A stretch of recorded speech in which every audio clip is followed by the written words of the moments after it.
cash really could be yours this summer. But you've got to be in it to win it. For another chance to win £20,000 in tax-free cash, text PRIZE to 63232. Text costs £2 plus one standard network rate message. Or post your name and number to GB05, PO Box 8690, Derby DE1 9TT. UK only. Entrance must be 18 or over. Lines close at 5 p.m. on the 31st of May. Full terms and privacy notice at gbnews.com/win. Please check the closing time if listening or watching on demand. Good luck. I'm Michelle Dewberry, and I'm not here to tell you what to think. I'd much rather hear what you have to say. So, send in your opinions to gbviews@gbnews.com. Keep them clean, and you never know, I might read them out.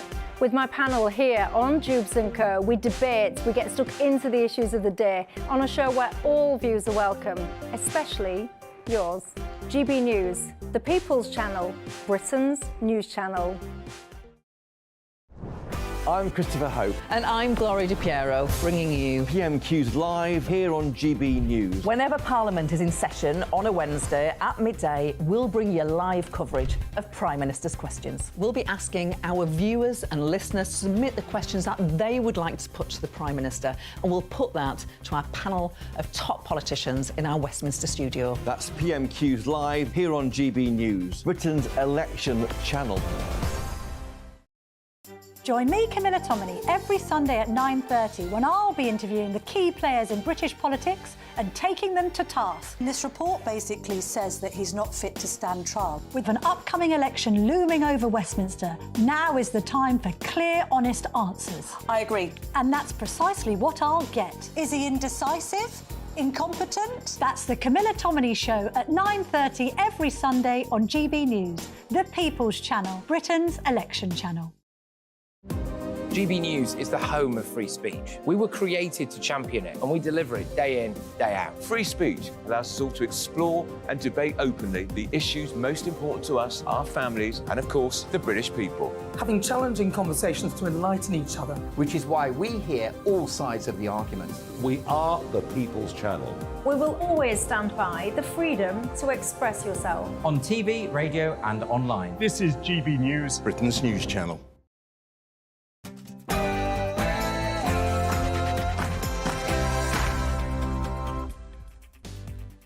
A very good afternoon to you and a very happy Bank Holiday Monday. It's 3 p.m. and welcome to the Martin Daubney Show on GB News, broadcasting live from the heart of Westminster all across the UK. On today's show, we're staring into the abyss. We'll be lucky to get any MPs. We must shift to the right. That's what senior Tory MPs fear after their local election battering. But today, Number 10 insisted we're heading for a hung parliament, and Rishi Sunak has ruled out a summer election, insisting the plan is working. What next for a Tory party in turmoil? And after record numbers of asylum seekers have flooded into Ireland, today thousands of ordinary working-class protesters will take to the streets of Dublin, crying, "Ireland is full." We'll be live from the scene throughout the show. And 62 guns blasted out a right royal salute on the first anniversary of the King's coronation. Elsewhere, a new survey shows the popularity of all of the royals has rocketed, with one notable exception. Can you guess who is the princess of unpopularity? And passengers on a British Airways flight have been forced to disembark before takeoff at Bermuda's main international airport after a bomb threat. That's all coming up in your next hour.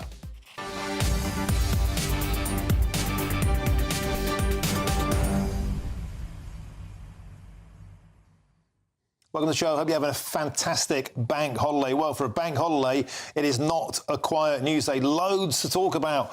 Politics, what next for the Conservative Party? There'll be no general election coming early. Well, why would they vote for Christmas? These turkeys seem to be struggling. Must they go to the right? Must they stay where they are? Can they avoid wipeout? Plus, we'll be live from Dublin. A huge protest already amassed, the biggest in Dublin's recent history. Thousands and thousands of ordinary working class people, mums, dads, parents, grandparents take to the streets to say enough is enough. On the soaring number of asylum seekers, we'll be live on the ground and we'll be speaking to the activists who are organising this huge day. If it kicks off, we'll be there. I want to hear from you, all the usual ways. And also there's a new way, gbnews.com/your say. Loads to get through. Don't go anywhere. But first, it's time for your latest news headlines, and it's Ray Edison.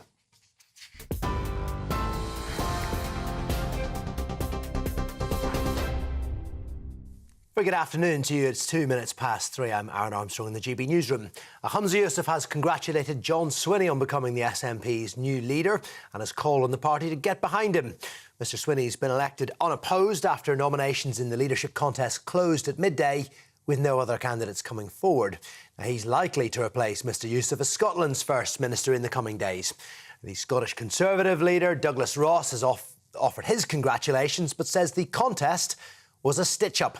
Mr Swinny is due to give his acceptance speech in Glasgow shortly. We'll bring that to you here live. Rishi Sunak has called for unity amongst his MPs after conceding for the first time the Tories may not win the general election.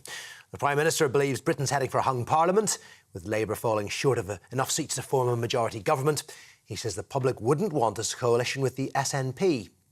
The Conservatives lost nearly 500 council seats and the West Midlands mayoralty, results Rishi Sunak has described as bitterly disappointing. But Women's Minister Maria Caulfield has told GB News things aren't as bad as the polls suggest. For months now, they've been saying that we're 20 points behind Labour. And actually, when you look at the results from the local elections, and experts have done the drilling down on those numbers, it's between 7 to 9 points.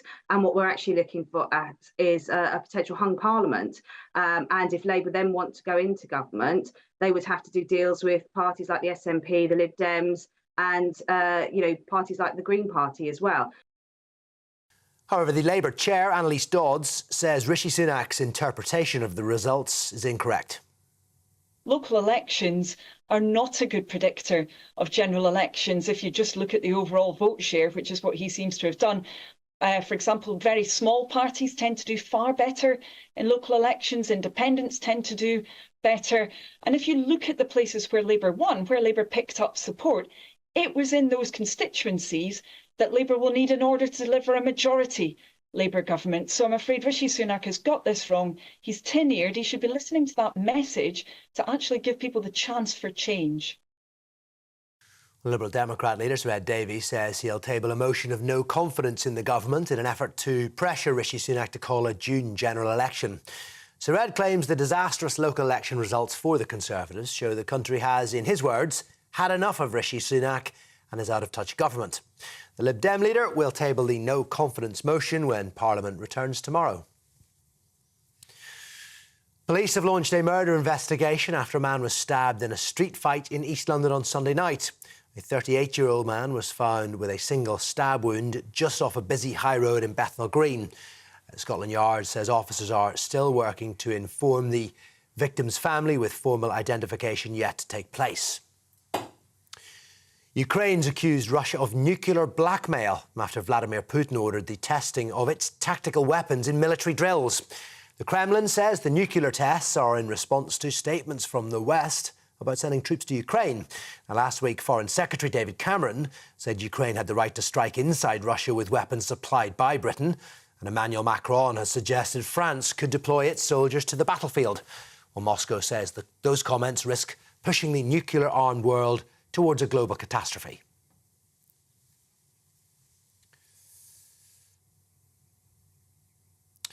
Now, I believe we're going to take you very shortly to Glasgow, where John Swinny is about to give an acceptance speech. For the professional way this new leader of the process has been run at such short notice, enabling the Scottish National Party to get back on the front foot so quickly.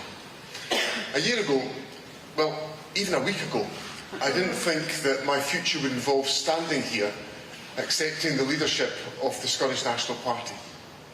Things have turned out differently, and before I say any more about my leadership, I want to pay tribute to Humza Yousaf. He's conducted himself throughout the last year with grace and with dignity in some acutely difficult circumstances. In particular, His moral leadership on the issue of Gaza has been a light in these dark times. Our party must continue and will continue to be a light. We must continue to illuminate hope, fight for international justice, and be willing to stand up for what we believe to be correct. That is what Humza Yousaf did. I know that Humza will continue to make a substantial contribution to the public life of Scotland, and I want to thank him for all that he has done as our party leader and as our First Minister.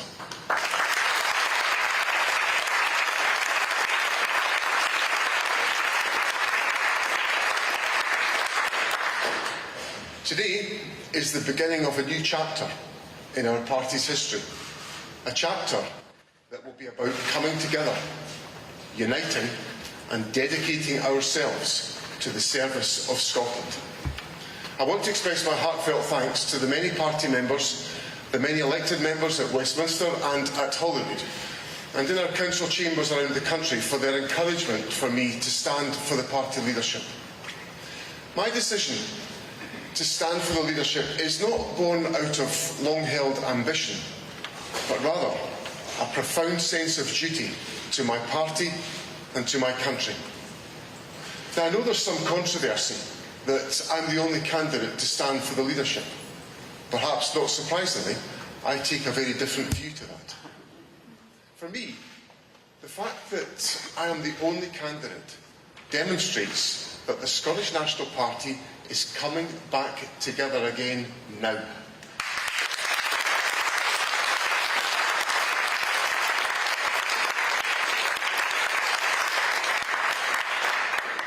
I promised that I would create an inclusive and unified team, and I will do that. I promised I would enable open and respectful dialogue in the SNP, and I will do that. I promised to make sure that the SNP looks outward to the people of our country and not inward amongst ourselves, and I will do that. I've had the privilege of contributing a significant amount to the SNP story. In that time, I've seen the lows and the highs of our modern political history as a party. And over those highs and lows, one thing has been clear to me time after time. Scotland wins when the SNP wins. Yes, we faced a rough time recently as a party, but remember what's been happening during that rough time. The Scottish Child Payment is lifting 100,000 children out of poverty. Free university tuition opens a better future to record numbers of young people from poorer backgrounds.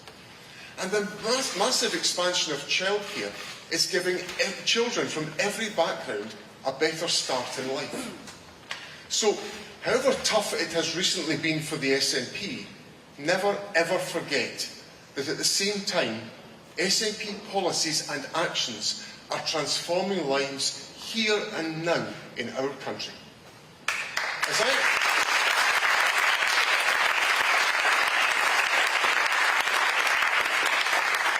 As I begin my leadership of the party I love, I want to speak not just to everyone here at this SNP gathering. I want to speak to each and every person in this country. To those who know me and those who don't, to those who support the SNP and those who never have, and to those who support independence and those that we are yet to convince. I want to set out the vision I have of our nation's future. I said when I launched my candidacy for leadership that I wanted to create a modern, diverse, dynamic Scotland. Today, I'm standing in a building that speaks of that future. It's the Advanced Research Centre of the University of Glasgow. Here in the heart of one of our oldest universities in Europe, research into the newest leading-edge technologies push back the boundaries of what is possible. Experience and innovation combined. History and modernity together, forging a new future. That is the perfect vision for Scotland. A country with a depth of history can blend the old and the new and forge it together into the best future for herself. A country where people have good jobs, the climate is protected, the vulnerable are lifted up, and opportunity is available for all. That is the chapter, the new chapter that I offer. One built on experience, on skills honed over decades. Every moment of my journey devoted to building the new Scotland that I believe is possible. Later this week, Scotland will choose a new First Minister. In putting my name forward, it's important that I set out what kind of First Minister I will be. I spoke last week about unifying our party and about what we can do for Scotland together. I believe the same is true of our Parliament. In 2021, the share of the vote commanded by Labour, the Conservatives and the Liberal Democrats all fell. The SNP recorded our best ever share of the constituency vote. In fact, we won more votes and a higher share of the votes in the constituency ballot than any party in the 25-year history of devolution. That is our mandate, but it does not give us a monopoly on good ideas. It means that we have the right, in fact we have the duty, to form the government. But it does not mean that we can stop listening to people and voices outside our party. The polarisation of politics does not serve our country well. Too often, too many people are too busy fighting to win battles when we should be seeking solutions to problems. That is what I pledge I will seek to do.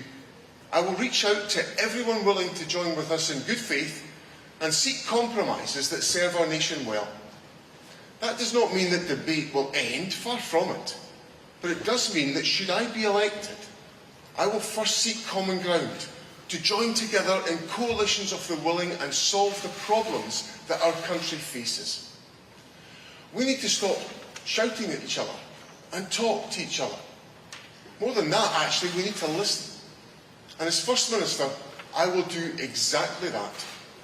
And friends, I believe recent events show that this approach works. Last week, I met with Kate Forbes. We came together and discussed the shared ambitions we have for our country and how best we can go forward. I welcome Kate's support for my leadership. And over the weekend, I reached out to my party colleague Graham McCormick. He wanted to stand for election so he could be heard. So I listened and assured him that the views of party members up and down the country will be properly listened to. The simple lesson is that dialogue can bring us to points of agreement and strength. And that is my message today to every party in the Scottish Parliament.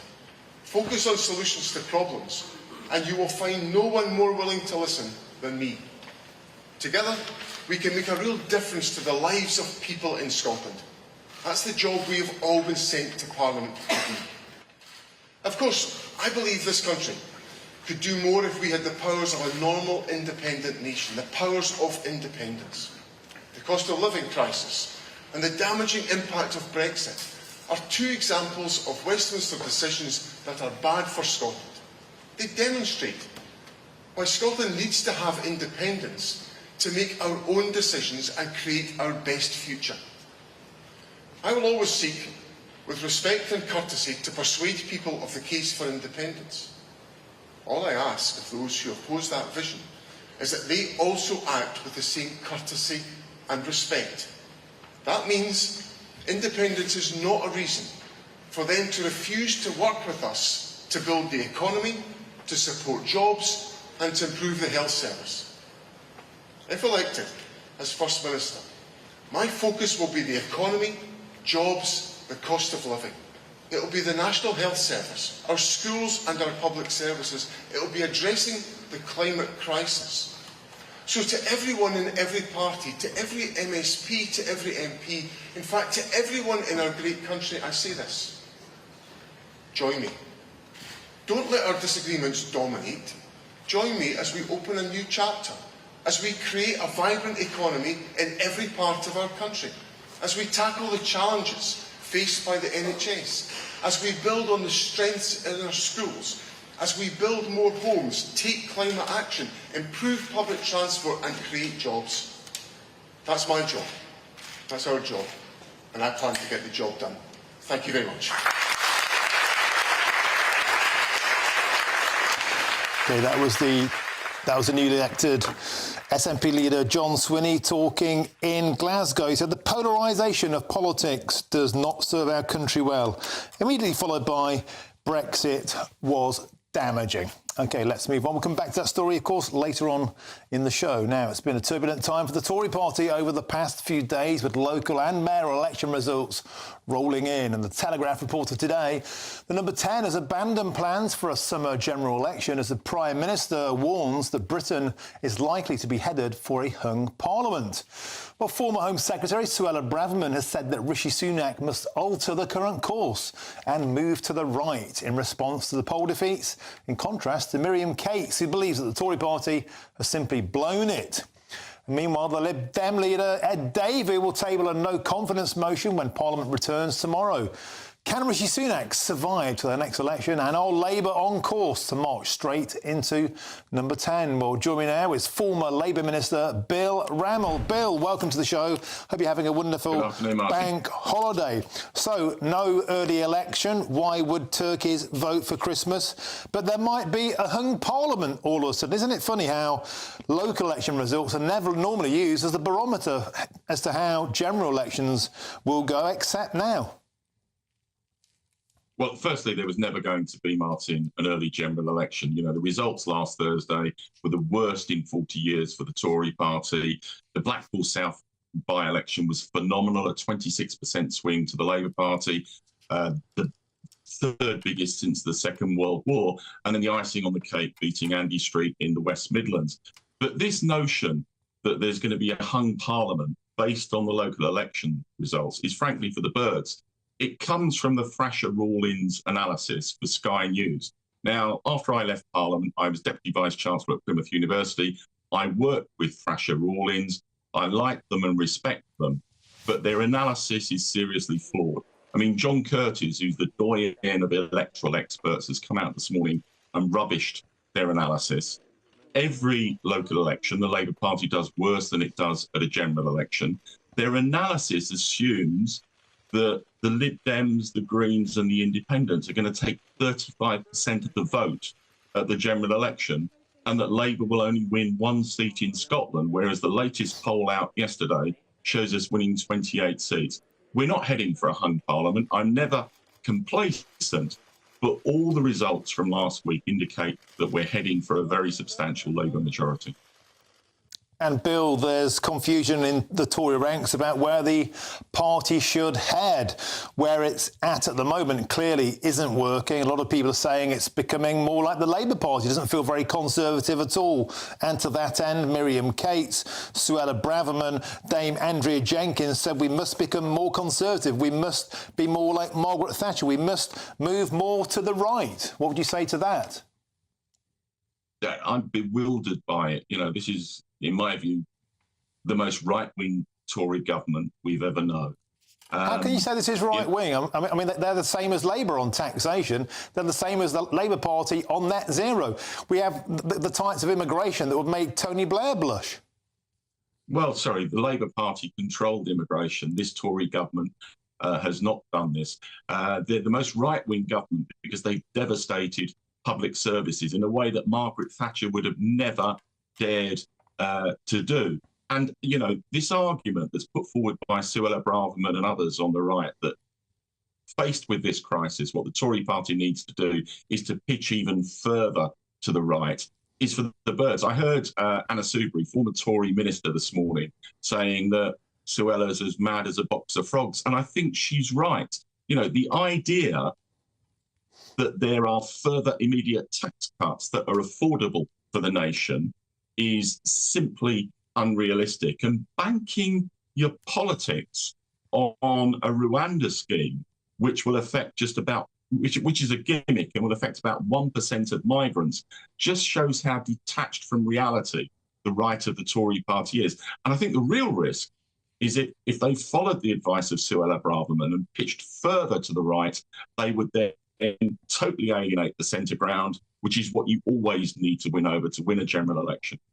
OK, well, Bill Ramo, a lot of people say they've already done that and the results seem to reflect the fact there needs to be some form of shift. But thanks for always joining us. Bill Ramo, former Labour Minister, always a pleasure. Now, over the weekend, Dublin's tented city has continued to grow as dozens of tents were pictured on the banks of Dublin's Grand Canal to house homeless asylum seekers. We're joining a huge protest on the streets of Dublin next. I'm Martin Daubney on GB News, Britain's News Channel.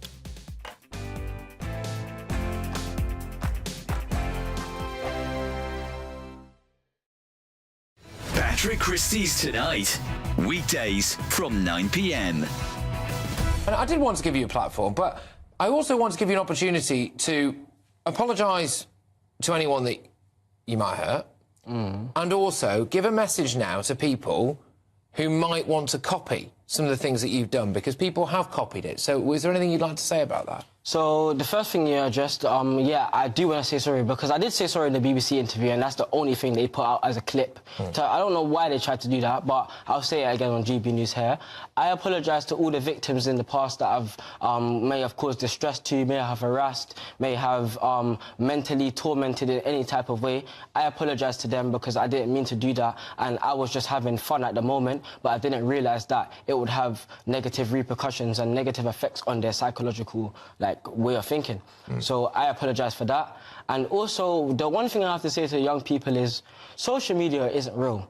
What I've portrayed to the guys on the internet is that I'm this cool, I don't give a toss about anything. But me as a person, I really do care. And for people I don't really read comments on the internet, because if I was to do that, I would probably go into a depressive state. All I can say to you guys is believe in yourself, and there's bigger things you can do out there than just being an absolute menace on the internet or being antisocial. If you have ambitions, I like to read, I like music. I want to go deeper into my passion so I understand me as a person and not what other people think I am. You are an articulate young man. You are obviously intelligent as well when you talk like this. And I really hope, for your sake and for the sake of a lot of people who did take a negative influence from what you did initially, that you really don't go back down that route. I have a child as well, and I have to be there, not just for me, but for my child, for my child's mother, for my mother. I have to be there for a lot of people. It's not just me. So I need to put in the work. I'm Andrew Doyle. Join me at 7 o'clock every Sunday night for Free Speech Nation, the show where I tackle the week's biggest stories in politics and current affairs with the help of my 2 comedian panellists and a variety of special guests. Free Speech Nation, Sunday nights from 7 on GB News, the People's Channel, Britain's news channel. Monday to Thursday nights on GB News with Dubes & Co from 6, followed by Farage at 7. At 8, Sir Jacob Rees-Mogg addresses the state of the nation. And at 9, join Patrick Christie's Tonight, followed by Headliners at 11. Only on GB News, Britain's news channel. In the GB newsroom, we bring you the news as it happens. With our team of dedicated journalists across the UK, GB News brings you accurate reporting of the day's topical agenda. When the news breaks, wherever and whenever it's happening, we'll be there. This is GB News, the People's Channel, Britain's news channel.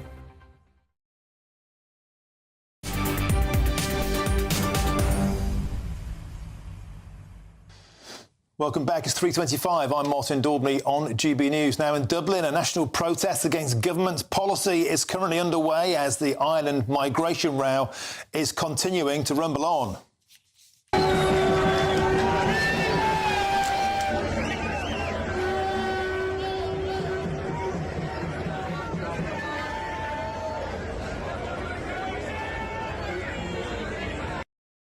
And thousands have gathered, and this comes amid the ongoing row with the British government over asylum seekers crossing the border to avoid deportation to Rwanda under Rishi Sunak's deterrent scheme. Well, GB News' Northern Ireland reporter Dougie Beattie joins us now from Dublin. Dougie, and we just saw scenes there. Thousands and thousands of ordinary working-class Dubliners have gathered on the streets of Dublin. Why? What's their message? Well, you're quite right, Martin. It is thousands and thousands of everyday people from Dublin and right across Ireland protesting here. They want the immigration stopped. They've said there is no more room in Ireland. It is absolutely full. And they are really now starting to show their frustration on the streets. There is a very, very high security presence here. As we came down through O'Connell Street, one of the main streets here, there was a counter demonstration on the other side, probably with only about 300 protesters at it. But luckily enough, the protesters here, everyday people, marched through and kept on going, largely ignoring what was going on the other side of the road. They really are. I'm blown away by this, Martin. I mean, the amount of people from all sides of life here really showing their frustration here and saying enough is enough. Earlier on, we spoke to Herman Kelly. He's putting this fairly and squarely at the door of the Europeans and the politicians here who are following their regulations and legislation that's been handed down for the EU. And he's told me earlier on that, of course, Simon Harris, the TD, or the Taoiseach here, should have accepted Rishi Sunak's offer to join the Rwanda scheme, and things would have got much better. But as we head down to where the speeches are going to be given out, I'd say there's well in the excess of 10,000 people here. Yeah, Doogie Beattie, I've been speaking one of the guys organising this, and just to repeat, these are ordinary people. We're seeing mums go past, we're seeing grands, granddads, we're seeing people with pushchairs, with buggies, we're seeing people in wheelchairs. These aren't far-right extremists, Doogie. They're people who are simply concerned about their community, right? Totally. I mean, there isn't a far right in Ireland. Ireland's probably the most liberal country in the world, I would imagine. But it's people that have just said enough. I mean, I was speaking to one man earlier on here who's trying to get in a hospital appointment, and he could not get a hospital appointment. Now, you can hear behind me even the frustration of people coming out and really voicing their concerns of what's going on. And Ireland has said that their hotels are full, their public services are full, their schools are full, and they can take no more. And actually, if I can get the camera to spin round there, just if you want to spin round here, I mean, you can see this is the tail end of this, and just right behind us is a huge amount of Garda Síochána, riot squad, public disorder squad, all carrying large batons, etc., trying to push this on down the road. And this is really, Martin, what these people are objecting to the most. They believe that they were brought up to support the rule of law, the rule of police, and that they really did believe, and I'm being told by them, that we pay our taxes, we look after the state, and the state looks after us. And with the amount of people here today, Martin, that connection has well and truly been broken. And Doogie, we saw at protests last week, you reported locals were being pepper sprayed by police who were going into camps where locals were camping out around a planned asylum seeker accommodation. There was an arson attack there, of course, in Dublin itself, when a failed asylum seeker went on a stabbing spree. There was a riot. The police were accused of being very, very heavy-handed. What's the mood on the street today amongst the public? Are they expecting the police to go in tough today, Doogie? Well, they are expecting the police to go in on them, but to be honest, the organisers of this parade have gone well past with stewards, etc., making sure that those flashpoints areas are well policed, are well stewarded, to make sure that those parades went through.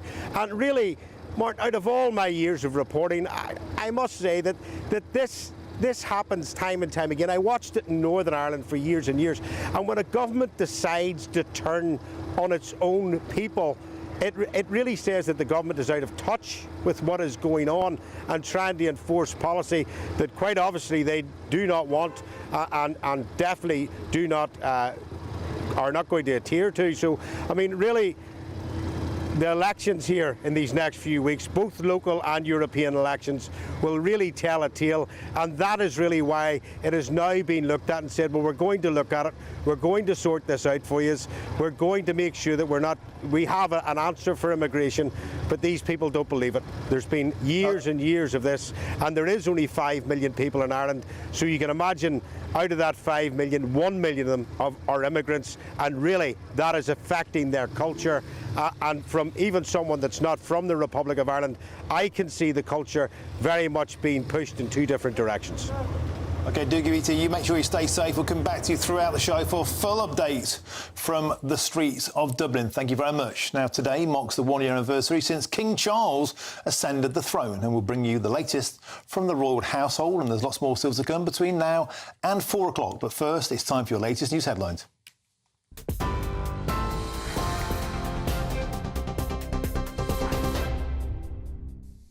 Thanks, Martin. 3:32 almost. I'm Ray Addison in the GB newsroom.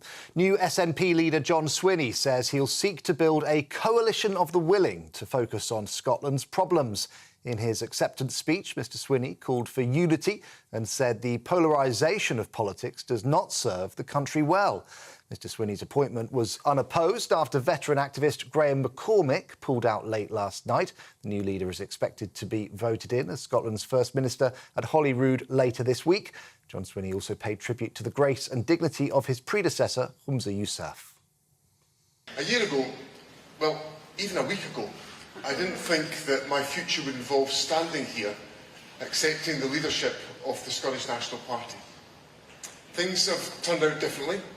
And before I say any more about my leadership, I want to pay tribute to Humza Yousaf. He's conducted himself throughout the last year with grace and with dignity in some acutely difficult circumstances. Rishi Sunak's conceded for the first time that the Tories may not win the next general election. The Prime Minister believes Britain is heading for a hung parliament, but says the public wouldn't want a Labour coalition with the SNP. Mr Sunak described the local election results as bitterly disappointing. The Conservatives lost hundreds of council seats and the Mayor's position in the West Midlands. The PM's urging his MPs to end divisions and come together to take on Labour. Well, gun salutes have rung out across the capital, marking the first anniversary of King Charles's coronation.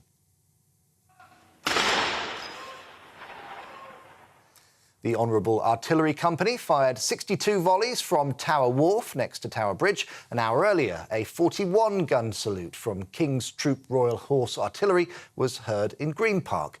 Both regiments were involved in last year's coronation ceremony at Westminster Abbey and fired the guns to signal the moment that the crown touched the King's head. Well, could your local be on the verge of reopening? Heineken says it's going to invest almost £40 million to create 1,000 new jobs and bring back 62 pubs that have closed this year. The Dutch company says it intends to transform hundreds of tired establishments into premium venues. Well, for our top stories, you can sign up to GB News Alerts by scanning the QR code on your screen or go to gbnews.com/alerts.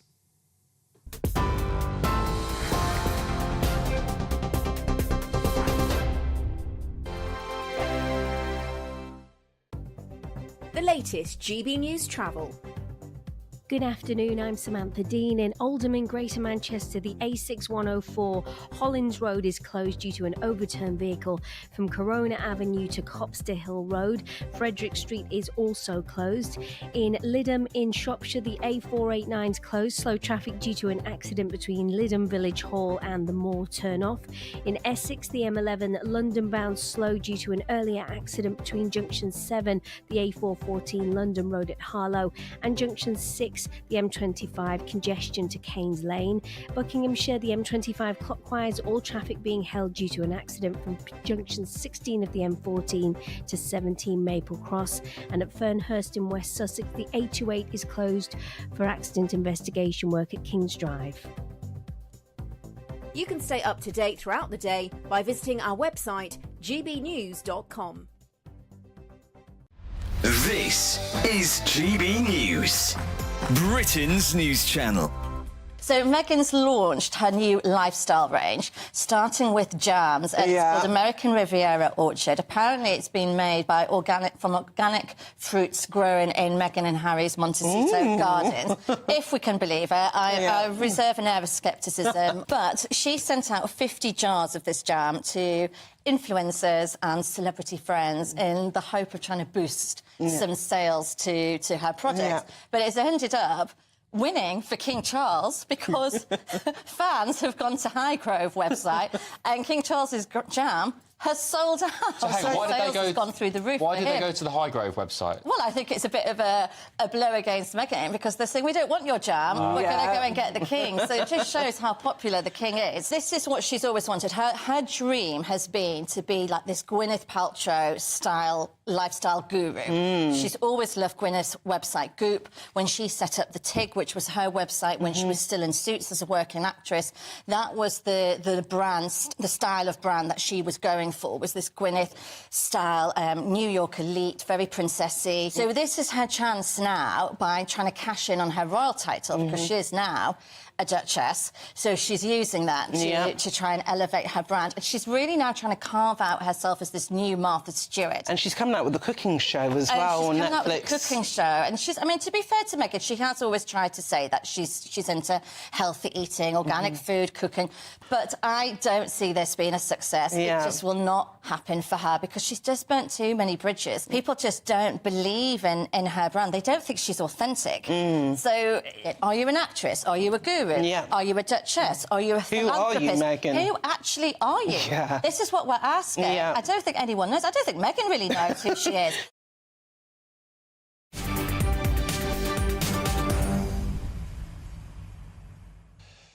Welcome back. It's 3:37. I'm Martin Daubney, and this is GB News. Now, in a month's time, British veterans will return to France to commemorate the 80th anniversary of the invasion of Normandy. The D-Day landings on the beaches in northern France were considered to be the largest seaborne assault in history. Returning alongside veterans this year is one of the landing crafts used on D-Day itself that has now been restored in Lincolnshire. And we sent our East Midlands reporter, Will Hollis, to take a look. History in your hands. These tyres rolled onto the beaches of Normandy, but now new ones are needed before the landing craft can go back. Made in Detroit. In Holbeach, Lincolnshire, Harold at the Anglia Motel is preparing for the trip. The tyres are original. They was on the Duck in 1944 on the beaches of Normandy. And they're rather cracked round the walls, but as you can see, they're very good treads, but it's just the side walls that's got a lot of cracks in when she gets a lot of weight. And well, you can see the rims, they're red rusty through salt. He's spent £70,000 refurbishing the D-Day vehicle, known as a Duck, that was key to the operation. I put all new lights on it, and we put another new engine in it. She's in good nick. The Americans made 20,000 of the amphibious vehicles for use by Britain and the Allies across the war. On D-Day, they were essential in bringing ammunition and supplies to the battlefield. June the 6th marks 80 years since D-Day. The invasion in northern France was the turning point in the war. 22,000 Allies died during the battles. In 1 month, British veterans returned to Normandy. Harold says he's fixed the Duck for them. I think it's nice to say cheerio on the 80th anniversary because all my veterans now have passed away. Before Normandy, this Duck needs to test the water. Stephen, an engineer, has offered to help. Well, it looks like it's going very well. It's going through the water very smoothly and quite quickly. She's a welcome sight in Hunstanton, Norfolk. Seen them on films, Longest Day and Saving Private Ryan, but it's great having a actual look at it. The concept of it being so symbolic, going back to where it came from. The men that died going on the beaches, it's just a pity that they couldn't be here to see it. Thousands of the landing craft were used during the Normandy campaign, including this one, which Harold's taking back to France for the 80th anniversary. Put her in gear and away she went, like she did in 1944. In the Channel, Harold will release thousands of poppies and red roses, remembering those who never came home. Next stop, Normandy for the 80th anniversary. Will Hollis, GB News.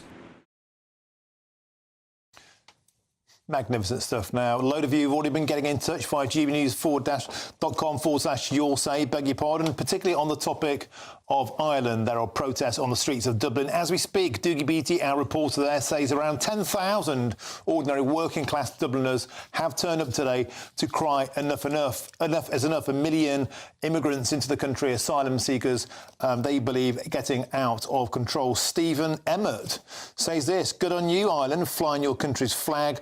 protesting about immigration. I don't quite know what would happen to us here in the UK if we did the same, but don't expect it will be long now before it happens. Good on you, Dubliners. And Jim Dore says this: what a terrible irony if Ireland elected the Irish Freedom Party just as the UK elected the Britain-hating Labour Party, and Ireland left the EU just as we were dragged back into it. Of course, Jim Dore referring there to the fact there are huge elections coming up in June, and the subject of asylum seekers, the subject of immigration, sure to be front and centre in the outcome, as there's going to be a backlash against the open borders pro-EU parties. That is something we'll keep an eye on all the way to those elections and beyond. We'll be, of course, back to Dublin throughout the rest of the afternoon to keep you fully up to date. There's a heavy police presence there. We'll be sure to keep you fully up to speed.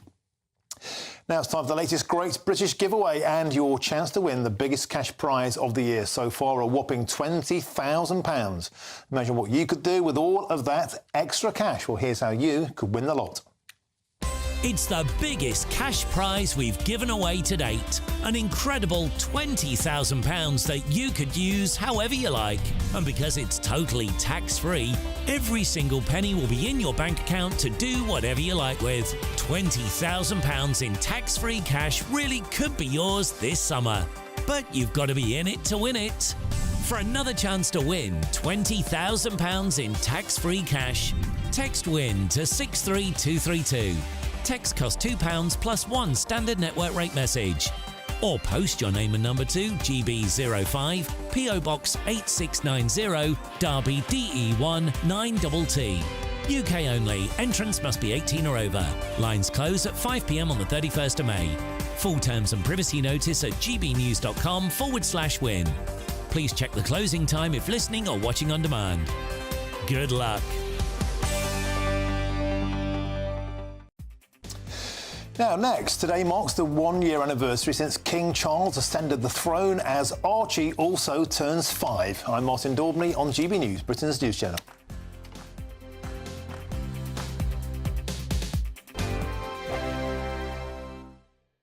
Hello there, welcome to your latest GB News weather. It starts to settle down over the next 24 hours after today's heavy rain, but there will be some fog patches, particularly at night, and that's thanks to an area of high pressure. Low pressure moves out the way, high pressure moves in for the week ahead, largely settling it down. Some weather fronts across the northwest at times bringing some rain.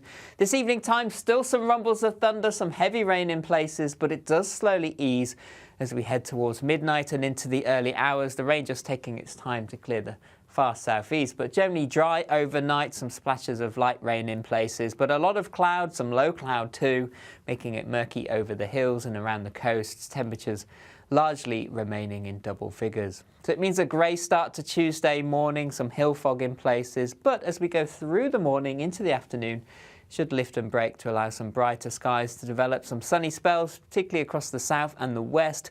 But where we get some sunny spells, it will help trigger a few showers, not as heavy compared to today, but some of them could be on the sharp side. Fewer in between as well, so many places dry with sunny spells. Temperatures again reaching 19 or 20 Celsius in the best of the sunshine. For Wednesday, a murky start again, some fog patches in places, but slowly lifting and breaking, allowing some dry weather and bright weather to develop. Similar for Thursday and Friday as the high pressure builds in, temperatures begin to rise as well. Join me, Camilla Tominey, every Sunday at 9:30 when I'll be interviewing the key players in British politics and taking them to task. This report basically says that he's not fit to stand trial. With an upcoming election looming over Westminster, now is the time for clear, honest answers. I agree. And that's precisely what I'll get. Is he indecisive?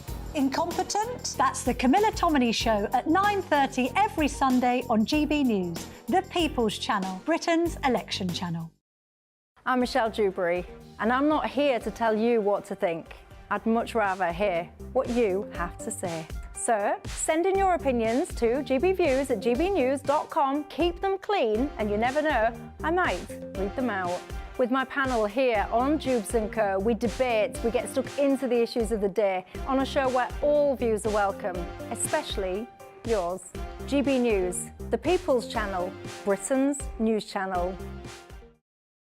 2024, a battleground year. The year the nation decides. As the parties gear up their campaigns for the next general election. Who will be left standing when the British people make one of the biggest decisions of their lives? Who will rise? And who will fall? Let's find out together. For every moment, the highs, the lows, the twists and turns. We'll be with you for every step of this journey. In 2024, GB News is Britain's election channel.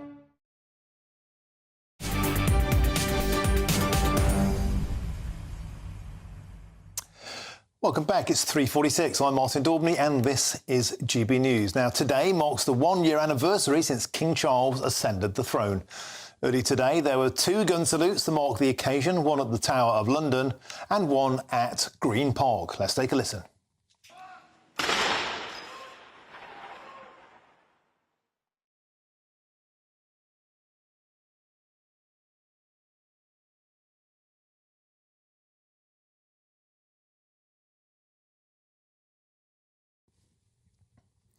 Always a delight to see that's Green Park there. Look at the Royal Artillery Corps blasting out, of course, fake rounds. 62 guns rang out to mark this first year. A year, of course, not without its difficulties. There have been health scares both for the King and the Princess of Wales, but despite that, what a magnificent sight that is. And 12 months on, the monarch seems closer than ever to the public after the openness of the King's cancer diagnosis. And this all comes as Prince Archie also celebrates his 5th birthday. Well, joining us now is the royal biographer Ian Lloyd. Ian, welcome to the show. So, 1 year on, always a huge delight to see those cannon ringing out. A year not without its challenges, but nevertheless a year that's seen the popularity of all the royal family, with one exception, absolutely soar. Yeah, I mean, when I was interviewed at the time of the coronation, I said it could all go very quiet now, because it normally has in the past, with the late Queen and her father and so on. So I got that wrong, because of course it's escalated in the last year because, as you say, of the illnesses of the King and the Princess of Wales. So what should be a kind of a quiet regrouping after the coronation has actually escalated interest in them. I did a piece actually on for a newspaper on overseas interest, and the interest abroad is just phenomenal when, you know, Kate announced the cancer diagnosis and so on. Yeah, we always believed, and of course, an impossible act to follow Her Majesty Queen Elizabeth II. But this new era has been typified by, as you say, this incredible openness, a very unroyal historical openness around health scares, around cancer diagnoses. And Ian, if anything, that seems to have just cemented and further strengthened the bond that the public has with the royal family. Yeah, because they're facing situations that we either have faced ourselves or we know people who have, you know, having cancer and life-threatening illness, and it's actually brought them close together. I mean, the late Queen's attitude to sickness, well, she had a very good track record with health, so it didn't occur very much, but her attitude very much was to, you know, keep calm and carry on. So there wasn't the opportunity, I suppose, to sort of, you know, bring it to the public's attention. But, you know, and George VI had cancer, the Queen's father. I mean, he wasn't even told he had cancer. It was automatically a death sentence, I think, in those days. And they kind of kept it to themselves, you know. But now it's a different approach, and that concentration on family, you see, William looking after the children and Kate and so on, is something that people, you know, like that kind of feeling of humanity in the royal family. And Ian, what's been astonishing, there's a new opinion poll out today, a popularity rating poll, if you like. An astonishing state of affairs. Catherine, the Princess of Wales, who, of course, married into the royal family, is now the most popular of all the royals, 70% having a favourable opinion. And how much do you think of that is this feeling of, you know, when she was out of the public eye and there's all this speculation which proved to be very, very unhelpful, then that incredible emotive outpouring where she expressed her humanity, and people have really bonded with her in this past few months in a way even unsurpassed before. Yeah, I mean, I'm always a bit suspicious about the opinion polls, because 6 years ago they all said Meghan Markle was the best thing to happen to the royal family in years, and 20 years ago they said, would Camilla ever make a good queen? And most people said no. And at the moment she's single-handedly running the royal family. So you have to take it with a pinch of salt. And of course, William and Kate are at that young, glamorous age. And again, if you look back, Princess Margaret in the 50s and 60s, and the Queen when she came to the throne, the late Queen, people liked the youth and the glamour. It's more challenging when you get to the King's age. But what normally happens, or happened with Queen Victoria and then the late Queen Elizabeth, is that when they get to extreme old age, people venerate them because the contribution. And Charles has been in it for the long haul. I mean, he's trained for 70 years as Prince of Wales, and he's now got a chance to put that into operation, if you like, and we can. It's a chance also to look back and thank him for what he's done, which is quite a lot, really. Which, when you look back, I mean, he was in the forefront of talking about plastics and sustainability and the environment 40 years ago. Before it was seen as a silly fad in those days, but he's been proven right. Superb. So thank you, Ian Lloyd. And of course, at the younger end of the spectrum, of course, Prince Archie, also 5 years old today. Thanks for joining us. Always a pleasure, Ian Lloyd. Now, passengers on a British Airways flight have been forced to disembark before takeoff at Bermuda's main international airport after a bomb threat. It has now been confirmed. And the flight, which was supposed to leave for London last night, had to be immediately evacuated after the threat was received. Well, let's have a listen as to what took place.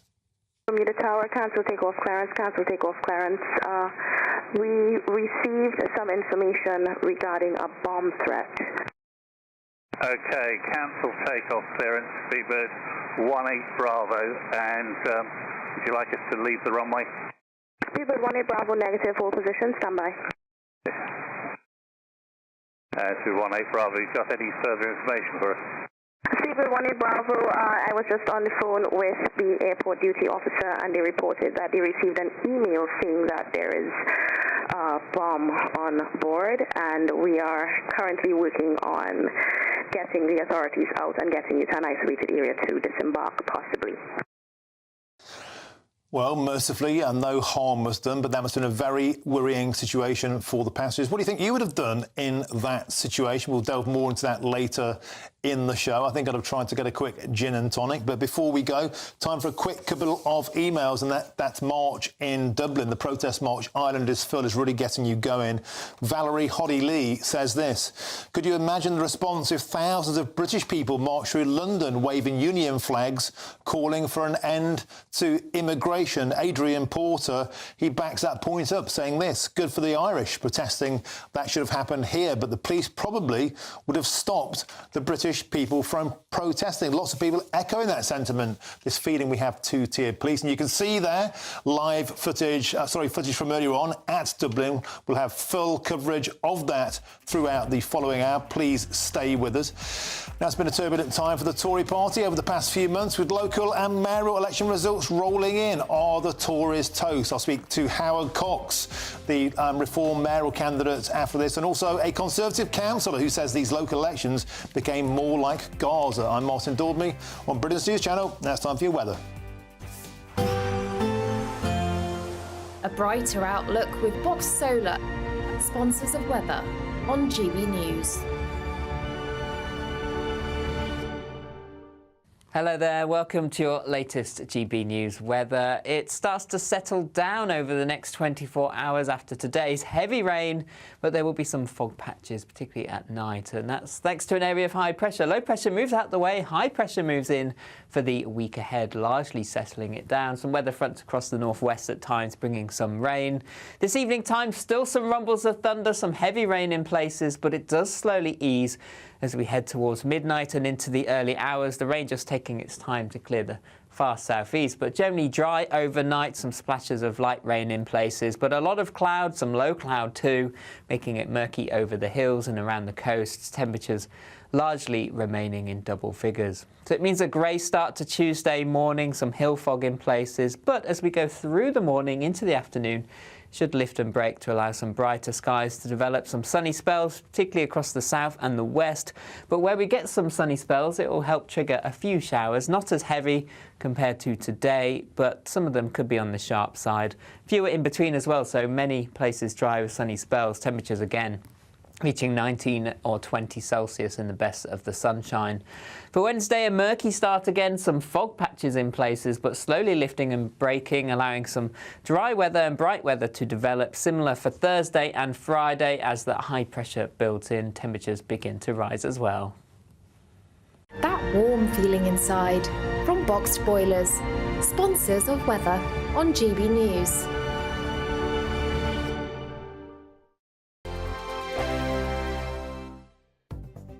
The latest GB News travel. Good afternoon, I'm Samantha Dean. In Paisley in Renfrewshire, the A761 Glasgow road's closed, queuing traffic due to a police incident from Allington Avenue to Killern Drive. In West Yorkshire, the M62 westbound, long delays due to an earlier accident from junction 22 Rishworth Moor to 21 at Milne Row. In Buckinghamshire, the M25 clockwise, long delays and one lane closed due to recovery work. An accident now on the hard shoulder from junction 16 of the M40 to 17 Maple Cross, congestion to 14 Heathrow Terminal 4. Surrey, the M25 anti-clockwise, two lanes closed, slow traffic due to an accident from junction 11 St Peter's Way at Chertsey to junction 10 the A3 Wisley interchange. You can stay up to date throughout the day by visiting our website gbnews.com. The next Great British Giveaway winner could be you, with a massive £20,000 in tax-free cash to be won. Imagine how you'd react getting that winning call from us. Hi, my name's Phil Cox and I won the Great British Giveaway. I'd say why not? What is it? The price of a text and £2 to enter. And if I can win it, anybody can win it. And they're going to get even more money this time round, so why wouldn't you go in the draw? For another chance to win £20,000 in tax-free cash, text prize to 63232. Text costs £2 plus one standard network rate message. Or post your name and number to GB05 PO Box 8690 Derby DE1 9TT. UK only. Entrance must be 18 or over. Lines close at 5 p.m. on the 31st of May. Full terms and privacy notice at gbnews.com/win. Please check the closing time if listening or watching on demand. Good luck. I'm Christopher Hope. And I'm Gloria Di Piero, bringing you PMQs live here on GB News. Whenever Parliament is in session on a Wednesday at midday, we'll bring you live coverage of Prime Minister's questions. We'll be asking our viewers and listeners to submit the questions that they would like to put to the Prime Minister, and we'll put that to our panel of top politicians in our Westminster studio. That's PMQs live here on GB News, Britain's election channel. In the GB newsroom, we bring you the news as it happens. With our team of dedicated journalists across the UK, GB News brings you accurate reporting of the day's topical agenda. When the news breaks, wherever and whenever it's happening, we'll be there. This is GB News, the People's Channel, Britain's news channel.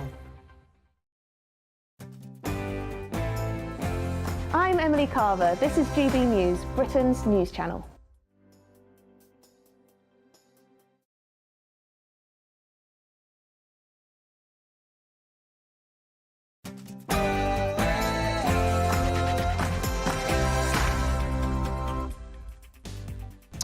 A very good afternoon to you. Hope you're having a cracking bank holiday Monday. It's 4 p.m. and welcome to the Martin Daubney Show on GB News, broadcasting live from the heart of Westminster all across the UK.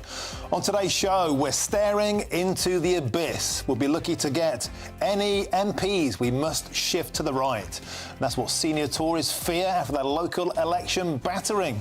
But today, Number 10 has insisted we're heading for a hung parliament. What next for a Tory party in turmoil?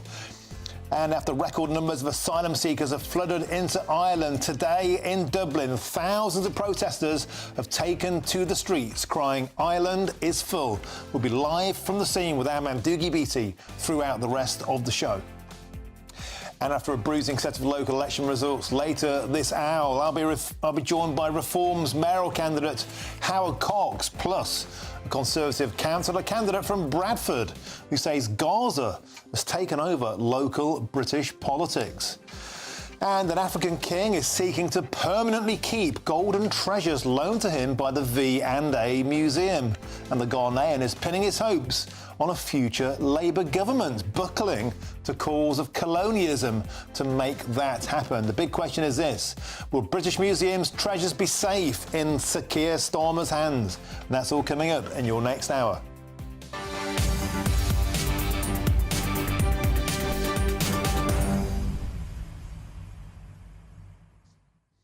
Welcome to the show. Hope you're having a great bank holiday. Thanks for your company. It's always an absolute delight. The scenes in Dublin today are extraordinary. Our reporter Dougie Beattie is currently there. Over 10,000 ordinary working class people, mums, dads, grandfathers, grandmums, kids, buggies, wheelchairs, ordinary folks taking to the streets and saying enough is enough. There's a heavy police presence. And the last time we saw a protest in Dublin, we saw a big riot at the end of it. Now, we hope that isn't happening today, but we'll have full coverage of that protest, ordinary people rising up and saying no more throughout the show. Get in touch the usual ways. We've already had hundreds of comments on that. People don't believe that if that happened in the mainland of Britain, it will be allowed to happen. The police will probably stop it.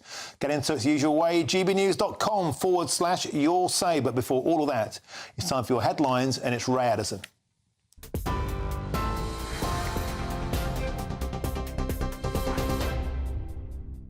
Thanks, Martin. Good afternoon. It's 4:02. New SNP leader John Swinny says he'll seek to build a coalition of the willing to focus on Scotland's problems, but won't resurrect the power-sharing deal with the Scottish Greens. In his acceptance speech, Mr Swinny called for unity and said the polarisation of politics does not serve the country well. Mr Swinny's appointment was unopposed, and he's expected to be voted in as Scotland's First Minister later this week. John Swinny also paid tribute to the grace and dignity of his predecessor, Humza Yousaf. A year ago, well, even a week ago, I didn't think that my future would involve standing here accepting the leadership of the Scottish National Party. Things have turned out differently, and before I say any more about my leadership, I want to pay tribute to Humza Yousaf. He's conducted himself throughout the last year with grace and with dignity in some acutely difficult circumstances. Rishi Sunak has called for unity amongst his MPs after conceding for the first time that the Tories may not win the next general election. The PM believes that Britain is heading for a hung parliament, he says, with Labour falling short of enough seats to form a majority government. He says the public wouldn't want a coalition with the SNP. The Conservatives lost hundreds of council seats and the West Midlands mayoralty. Results Rishi Sunak described as bitterly disappointing, but Women's Minister Maria Caulfield told GB News things aren't as bad as the polls suggest. 4 months now they've been saying that we're 20 points behind Labour, and actually when you look at the results from the local elections, and experts have done the drilling down on those numbers, it's between 7 to 9 points. And what we're actually looking for is a potential hung parliament. And if Labour then want to go into government, they would have to do deals with parties like the SNP, the Lib Dems, and parties like the Green Party as well. Well, that's the Tory view. However, Labour Chair Annalise Dodds says Rishi Sunak's interpretation of the possible results is incorrect. Local elections are not a good predictor of general elections if you just look at the overall vote share, which is what he seems to have done. For example, very small parties tend to do far better in local elections. Independents tend to do better. And if you look at the places where Labour won, where Labour picked up support, it was in those constituencies that Labour will need in order to deliver a majority Labour government. So I'm afraid Rishi Sunak has got this wrong. He's tin-eared. He should be listening to that message to actually give people the chance for change. Liberal Democrat leader Sir Ed Davey says he'll table a motion of no confidence in the government in an effort to pressure Rishi Sunak to call a June general election. Sir Ed claims the disastrous local election results show that the country has, in his words, had enough of Rishi Sunak and his out-of-touch government, end quote. The motion will be tabled when Parliament returns tomorrow. Met Police detectives have launched a murder investigation after a man was stabbed in a street fight in East London on Sunday night. The 38-year-old was found with a single stab wound just off of a busy high road in Bethnal Green. Scotland Yard says officers are still working to inform the victim's family, with formal identification yet to take place. Well, in the United States, Donald Trump has been fined and threatened with jail by the judge in his hush money trial. The former US president has been ordered to pay $1,000 for violating a gag order. It prohibits him from making public comments about jurors, witnesses and families of the judge and prosecutors as well. Judge Juan Merchan described Mr. Trump's actions as willful, and he's warned him that he could face jail as the fines are not working as a deterrent. Heineken plans to reopen 62 pubs that closed earlier on this year. The Dutch company says it will invest almost £40 million into its Star Pubs operation and create 1,000 new jobs. It says the plans to refurbish more than 600 establishments will turn them from tired pubs into premium locals. And gun salutes have rung out across the capital today, marking the first anniversary of King Charles's coronation. A 62-gun salute rang out from Tower Wharf. 41 volleys were fired by the King's Troop Royal Horse Artillery in Green Park in central London. The Archbishop of Canterbury has also paid tribute to the King's sense of duty after his return to public life and says that crowning him was the privilege of a lifetime. For all of our top stories, you can sign up to GB News Alerts by scanning the QR code on your screen or go to gbnews.com/alerts. Back now to Martin.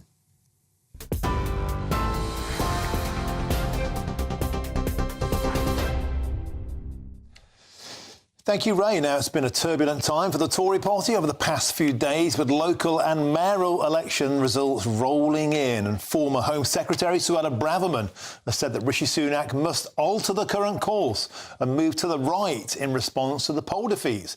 In contrast to Miriam Cates, who believes that the party has simply blown it. And, of course, Andy Street said they should stay where they are, but that lost him the mayoral election. Now, can Rishi Sunak survive to the next election, and are Labour on course to march straight into number 10? Well, let's speak now to the political correspondent at The Spectator, James Hill. James, always a pleasure to see you on the show. Where is the correct path for the Conservatives to be? If they stay where they are, clearly the electorate aren't warming to that. Andy Street says they mustn't move to the right. Suella Braverman says that they must. But if they move to the left, they'd be Corbynists. So where do we go? Well, this is what's so striking, Martin, is that after a really dreadful set of elections over the weekend, I'm not getting a sense of any kind of clear consensus within the party about where to go next. If you look at things like Miriam Cates in The Telegraph, she talks about reform as being in the same breath as Andy Street and Susan Hall, and all of those different campaigns were fought on very different lines. And I don't really get a sense of an ideological harmony among the Conservative Party right now. There are some, like Suella Braverman, who are saying, look, we need to pull out the ECHR before an election. But of course, this would be, an anathema and quite toxic to other Tory MPs who are facing Liberal Democrats as their main opponents right now. So I think what's going to probably end up happening is it'll be the path of least resistance. And it's going to be those few policies in which the whole Tory party can agree. So a benefits crackdown, more defence spending, and talking around things like focusing on legal migration. That's going to be the key focus the next few weeks and months, because frankly, the Tory coalition is fraying, and there isn't that much that all of them can agree on in terms of big picture initiatives right now. And meanwhile, James, despite the evisceration at the locals, when analysis came in on this show on Friday, the analysis showed that it may be a much smaller margin of victory for the Labour Party than previously predicted, 100 seats. And today, Tory HQ is saying there could be a hung parliament. Is that wishful thinking? I suspect it is, and I think that this is actually the kind of unholy alliance right now between Labour HQ and Tory HQ. Labour HQ want to say no complacency, nothing for granted. They want to scare the bejesus out of their voters into suggesting you've got to turn out and vote Labour to stop the Tories getting in. Of course, Tory HQ wants to keep Sunak as leader, so they want to play down the chances of him losing in a landslide. I think the reality is, of course, is that at the national elections, you're not going to see, for instance, residents' associations turning up. You're not going to have the Greens winning dozens of seats. It's very different lines, the local election to the general election. And I think that points to all signs that the Tories are in a really bad place right now. There is some analysis by Michael Thrasher, who's on Sky News, talking about this. And obviously this has been seized on by Sunak, who suggested we hung parliament. But reality is, I think that if you look at every by-election we've had, you look at the past 2 years, you look at every way in which the polls haven't really moved for the past 12 months, I think that it's not a very good, it's going to be not very good news for the Conservatives come the general election date. And James, I'm suspecting it will come as absolutely no surprise to you that we won't have a July election. Anybody with an ounce of common sense has always felt this will go full term. Have you changed your mind on that at all? I think it'll probably be around October, November, and I've said that for about 18 months. But, look, Turkeys don't vote for Christmas, and tomorrow the Liberal Democrats are putting down this motion in Parliament, a vote of no confidence, and they need 25 Tory MPs to back it to get it over the line and have an election, if that's if Labour backs it as well. And frankly, I can't see 25 Tory MPs pressing a big red button that says unemployment on it. So I don't think it's going to be this side of the summer. OK, superb. Always a pleasure. James Hill, political correspondent at The Spectator. Thanks for joining us. And joining me now to get a Labour perspective is the political commentator and the writer, James Mathewson. James, always a delight. Hope you're having a great bank holiday. So, apparently there's going to be a hung parliament. Is that a surprise to you? Yeah, it's quite surprising, to be honest, Martin, because I didn't see that happening. I think it's going to be a Labour landslide. And I think you would see, perhaps, taking into account those local election results, overall, I think as Annalise Dodds pointed out, if you take that overall measure of the local elections, then you could perhaps make the argument be a hung parliament. But general elections are very different things. There's no local kind of relevance or anything like that we've seen in these local election results. And I think at the same time as well, one factor that's been sorely missed and that the Tories seem to have just given up on altogether is Scotland. And of course, the situation in Scotland now with the SNP where they are, it's more than likely Labour will pick up the seats they need to form a majority.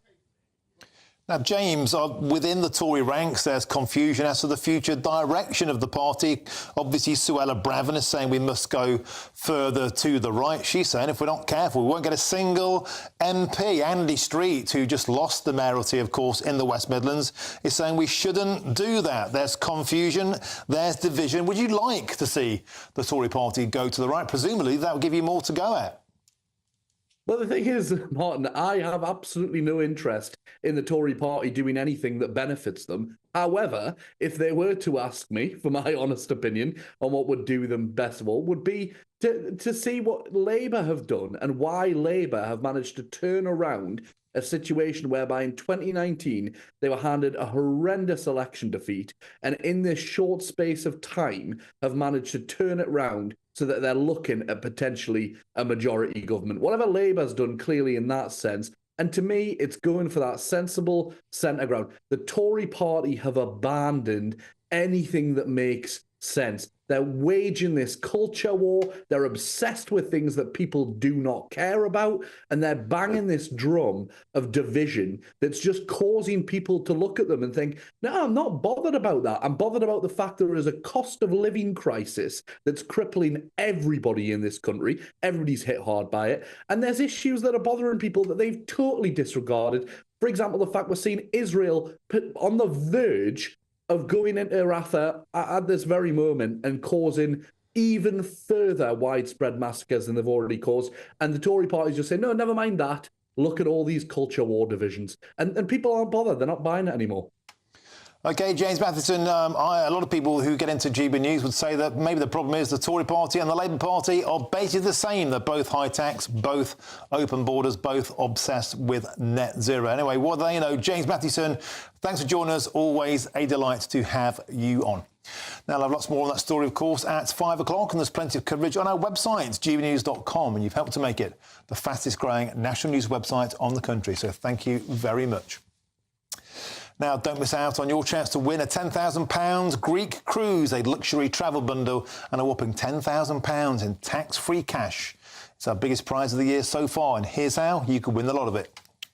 With thanks to Variety Cruises, a family company sailing since 1942, you have the chance to win a £10,000 7-night small boat cruise for two. With flights, meals, excursions and drinks included, you'll be able to choose from any one of their 2025 Greek adventures and explore Greece like never before. Plus, you'll also win £10,000 in tax-free cash to make your summer sizzle. And we'll pack you off with these luxury travel gifts. For another chance to win a prize worth over £20,000, text WIN to 63232. Text costs £2 plus one standard network rate message. Or post your name and number to GB04 PO Box 8690 Derby DE1 9TT. UK only. Entrance must be 18 or over. Lines close at 5 p.m. on the 26th of April. Full terms and privacy notice at gbnews.com/win. Please check the closing time if listening or watching on demand. Good luck. A protest is currently underway on the streets of Dublin. We'll bring you all the latest. Those people are saying Ireland is full. I'm Martin Daubney on GB News, Britain's news channel. Good afternoon, Britain. Weekdays from midday. Leading motoring organisation has called for all new drivers to be banned from giving lifts to friends for 6 whole months after passing their tests. Yes, the AA says around 5,000 people every year are killed and seriously injured in crashes involving at least one young motorist. Graduated driving licences introduced with limitations imposed on a period of time after a driver passes their test. So a two-tier system. Well, is this sensible or yet more ageism when it comes to regulating our habits in the United Kingdom? Let's speak to Quentin Wilson, a motoring journalist and transport campaigner. Really interested to get your thoughts on this, Quentin. There are a lot of people who instinctively will say this is state overreach. This is telling adults that they can't do something that they've done for generations. What's your view? Well, look, the recent accident with the convertible Mini where people were twerking in the back, this is due to driver education. The person in control of that car really should have told the passengers just to buckle up and stay still. We're not teaching kids to drive properly. We expect them to do all this stuff below the dashboard, grinding of gears, hazard perception, positioning of car in this very, very small time window when we should be doing it from school age, teaching hazard perception. So I've been a patron of an organisation called Young Driver, who's delivered 1.4 million lessons to 11 to 17-year-olds on private land with ADI qualified instructors with dual controls. And the accident rate for that group is 4%. The national average is 20%. So look, we can do this, we can reduce these fatalities if we teach kids earlier about road safety. Is this an issue, frankly, with teenage boys and showing off? The testosterone does always seem to come through, doesn't it? I'm Andrew Doyle. Join me at 7 o'clock every Sunday night for Free Speech Nation, the show where I tackle the week's biggest stories in politics and current affairs with the help of my 2 comedian panellists and a variety of special guests. Free Speech Nation, Sunday nights from 7 on GB News, the People's Channel, Britain's news channel. Monday to Thursday nights on GB News with Dubes & Co from 6, followed by Farage at 7. At 8, Sir Jacob Rees-Mogg addresses the state of the nation. And at 9, join Patrick Christie's Tonight, followed by Headliners at 11. Only on GB News, Britain's news channel.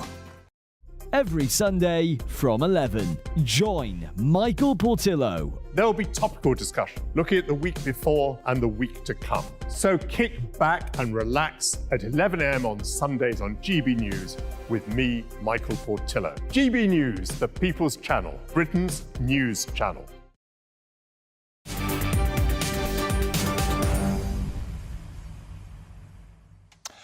Welcome back. It's 4:20. I'm Martin Daubney, and this is GB News. Now, currently in Dublin, a national protest against government policy is underway as the Ireland migration row continues to rumble on.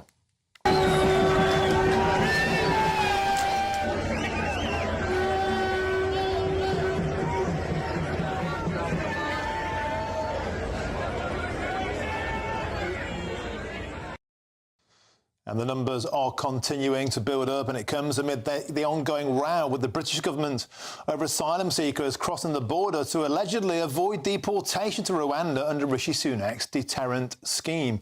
Well, I'm joined now by GB News' Northern Ireland reporter Dougie Beattie, who joins us live from the streets of Dublin. Dougie, the last time we spoke, you talked of over 10,000 ordinary working-class local Dubliners who've turned up, a heavy police presence. What's the latest and why are they there, Dougie? Well, good afternoon. Welcome to Dublin. It is one of the most beautiful cities in Ireland, and it is overflowing, according to the population here. They're saying no more immigration, we can't take any more, and this has been going on for years and years, but over the last 2 years I've been very much covering it, and I have seen the council houses, the waiting lists. They are getting more and more for everyday local Dublin people, and indeed Irish people right across. In fact, last week we were in a beautiful place called Wicklow at a small town there, and of course migrants have now been put into there as well. This is the people here behind are really saying, look, Ireland is Irish and our culture and social status is being eroded because of the mass migration or immigration into Ireland. And they have come out in their thousands today to protest about it. And then, of course, earlier on we spoke to Herman Kelly, who's the head of the Irish Freedom Party, and I asked him the question, would it be wise for Simon Harris, the Taoiseach, the Irish Prime Minister, to have accepted Rishi's offer of joining the Rwanda scheme? And he said most definitely it was. But of course the problem is the people here very much see as if in the last 100 years they've got rid of British rule only to take on European rule and European laws. And of course that is affecting their housing, their hotels, their hospitals, everything down the line. And today, in fact, two of my guests who are meant to be with me now are actually on that platform behind me speaking, so obviously we can't get them at this moment. But it has been a very, very well-behaved crowd, and a crowd that is really set on telling the story of exactly what is happening in Ireland and looking to the politicians to do more for them to protect their culture. And Dougie, we saw last week astonishing scenes of that tented city in Dublin being evacuated, but they were taken down the road to a luxury hotel, the kind of hotel most ordinary working islanders couldn't afford to even stay at.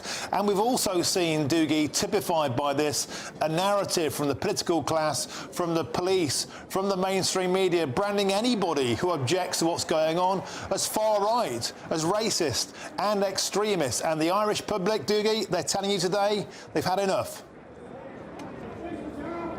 Well, they are, and mainstream media. I'm the only member of the media in amongst this crowd here because, well, the rest don't seem to be welcome to come in here because the Irish people are saying they're not telling the truth of what is happening. And when you talk about the City West Hotel down the road, I mean, I stayed there once. And I mean, it has a golf course, not that I play golf, but it has a beautiful spa, it has sports courts, everything, and a full-scale restaurant. And yes, the people here that are here marching today, and really the people that are marching here today are everyday people. They would love to afford to stay there. They'd love to afford to live in Wicklow, but the optics of this, no matter how this goes, is not good for an Irish government when the people are saying, sorry, we want all those things and we can't have them, and unfortunately you're giving them to people that are just arriving. And I don't really believe that the Irish people here, from what I've heard here today, care about the Rwanda bill. They don't believe that it is Rwanda bill that's happened. They believe that this has gone on for much, much longer than that, and the Rwanda bill pretty much, they are telling me, is the political classes here playing to an audience to try and excuse themselves on the way up to an election.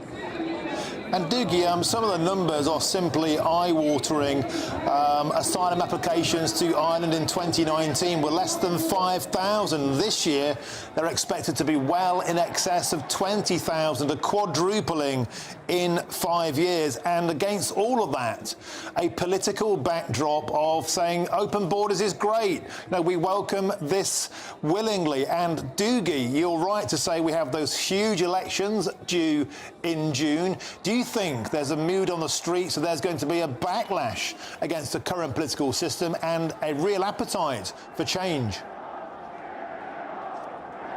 Well, from being here today, and I mean, you can hear that behind me, and one of the first things that they said from the lectern above was, make sure that you're registered to vote.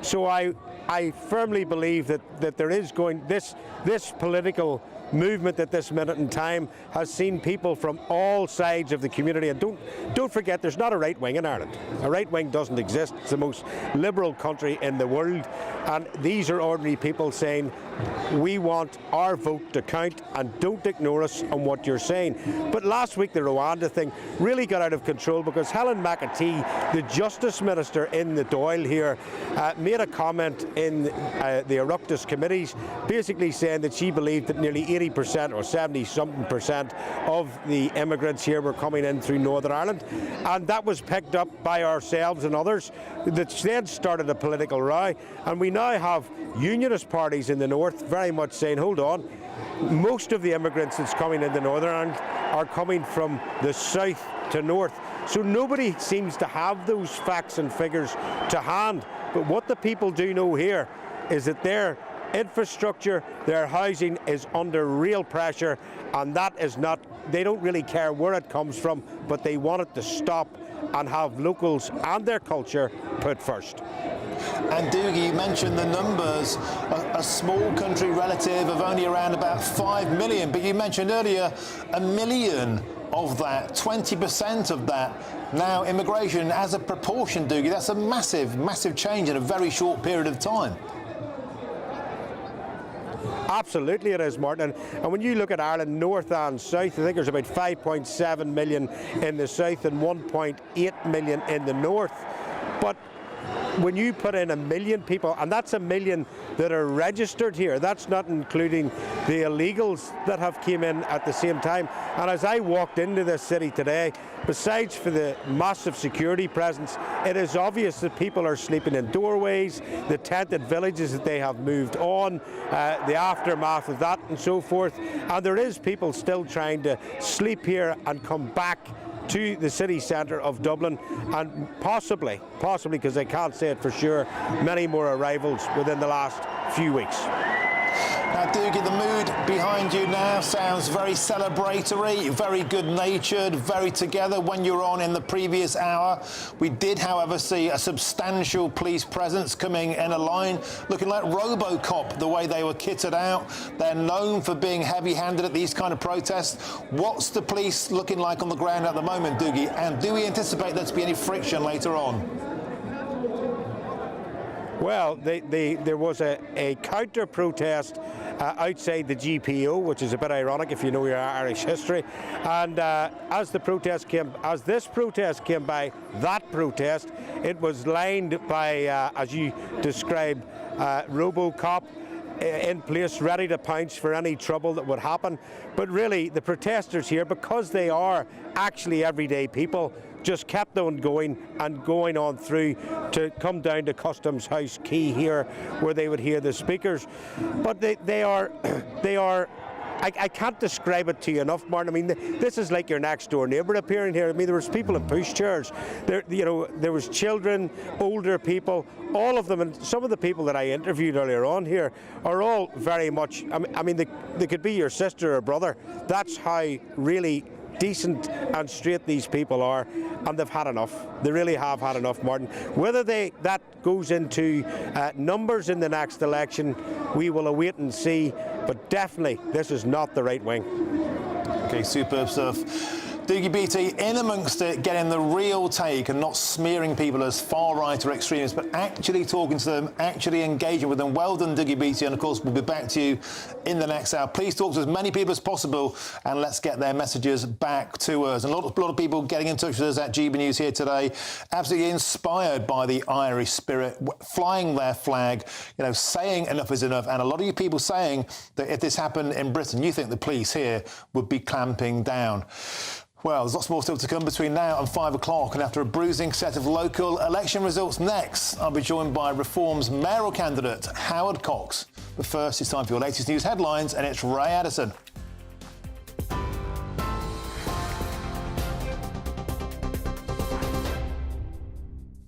Thanks, Martin. Good afternoon. It's 4:30. Rishi Sunak says he's determined to fight and the general election isn't a foregone conclusion.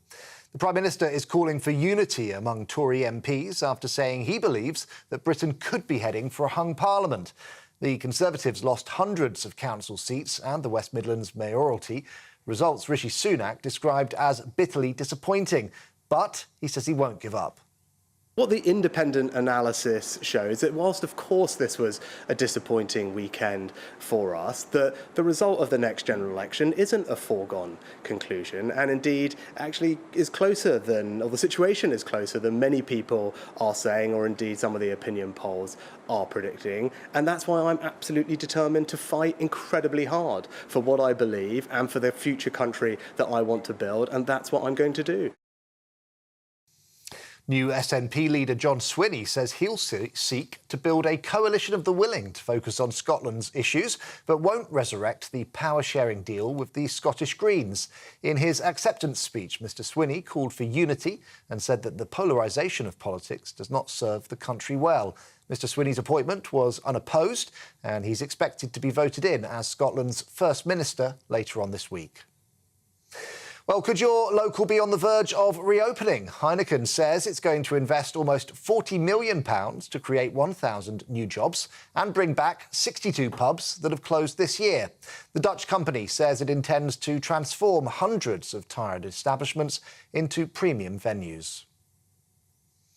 And gun salutes have rung out across the capital, marking the first anniversary of King Charles's coronation. The Honourable Artillery Company fired 62 volleys from Tower Wharf, that's next to Tower Bridge. An hour earlier, a 41-gun salute from King's Troop Royal Horse Artillery was heard in Green Park.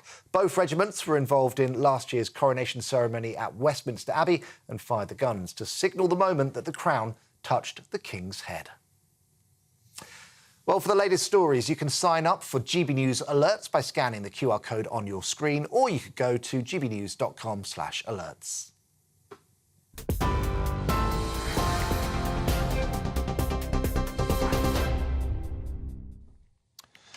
Thanks, Ray. Now, in a few moments' time, I'll be joined by Howard Cox, who is the London mayoral candidate for the Reform Party, looking back on a bruising campaign with the inside line.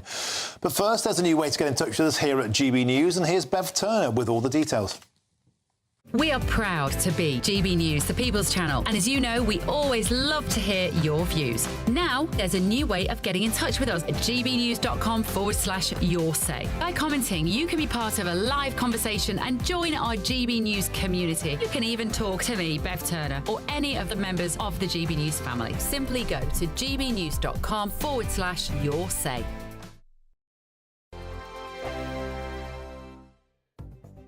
The latest GB News travel.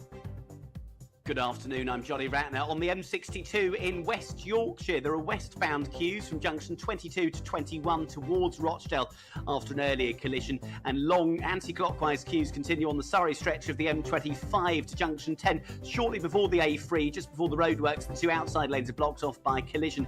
On the Kent stretch, the anti-clockwise entry slip is partly blocked at junction 1B towards the Dartford tunnels, where a van's broken down. North London High Road at Tottenham is blocked by a police investigation, and there are long queues if you're heading east through Conwy on the A55. It's down to a single lane to junction 24A just east of Abergele following an accident. Queues nearly back to Conwy. And buses in for London North Western trains today and tomorrow out of Watford Junction to St Albans Abbey and Bletchley to Bedford because of industrial action. That's the latest. You can stay up to date throughout the day by visiting our website gbnews.com. GB News Breakfast, every day from 6 a.m. TfL bosses have come under fire after banning an advert... Oh, God. They've banned an advert for a comedy show because it had a hot dog on it, because that supposedly promotes obesity. The comedian Ed Gamble has swapped the image of the fast food favourite in favour of a cucumber instead. And there's the cucumber on the plate. So is the UK turning into a nanny state? Let's talk to former presenter of Fat Families, Steve Miller, and nutritionist Olivia Parry. Good to see you both this morning. Olivia, it's a comedy show. He's not promoting eating hot dogs, is he? Is this just a load of nonsense? The thing is, we have a huge problem with overweight and obesity in this country. We're fourth in Europe. It's big business. Advertising for food companies is big business. They make so much money. You just have to switch on primetime TV to watch, food after food advertisements. And it's for the youngsters as well, who don't have the nutritional education. We're not taught cookery in school anymore.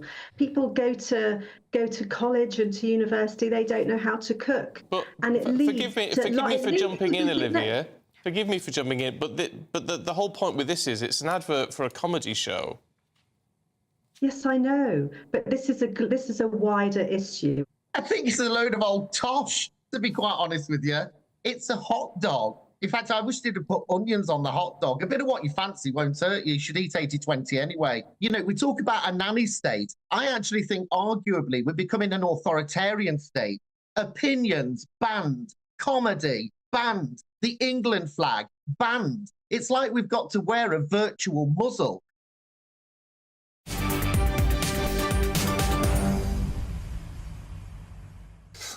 Welcome back. It's 4:36. I'm Martin Daubney. This is GB News. Now, Labour Sadiq Khan has won a landmark third successive term as the Mayor of London.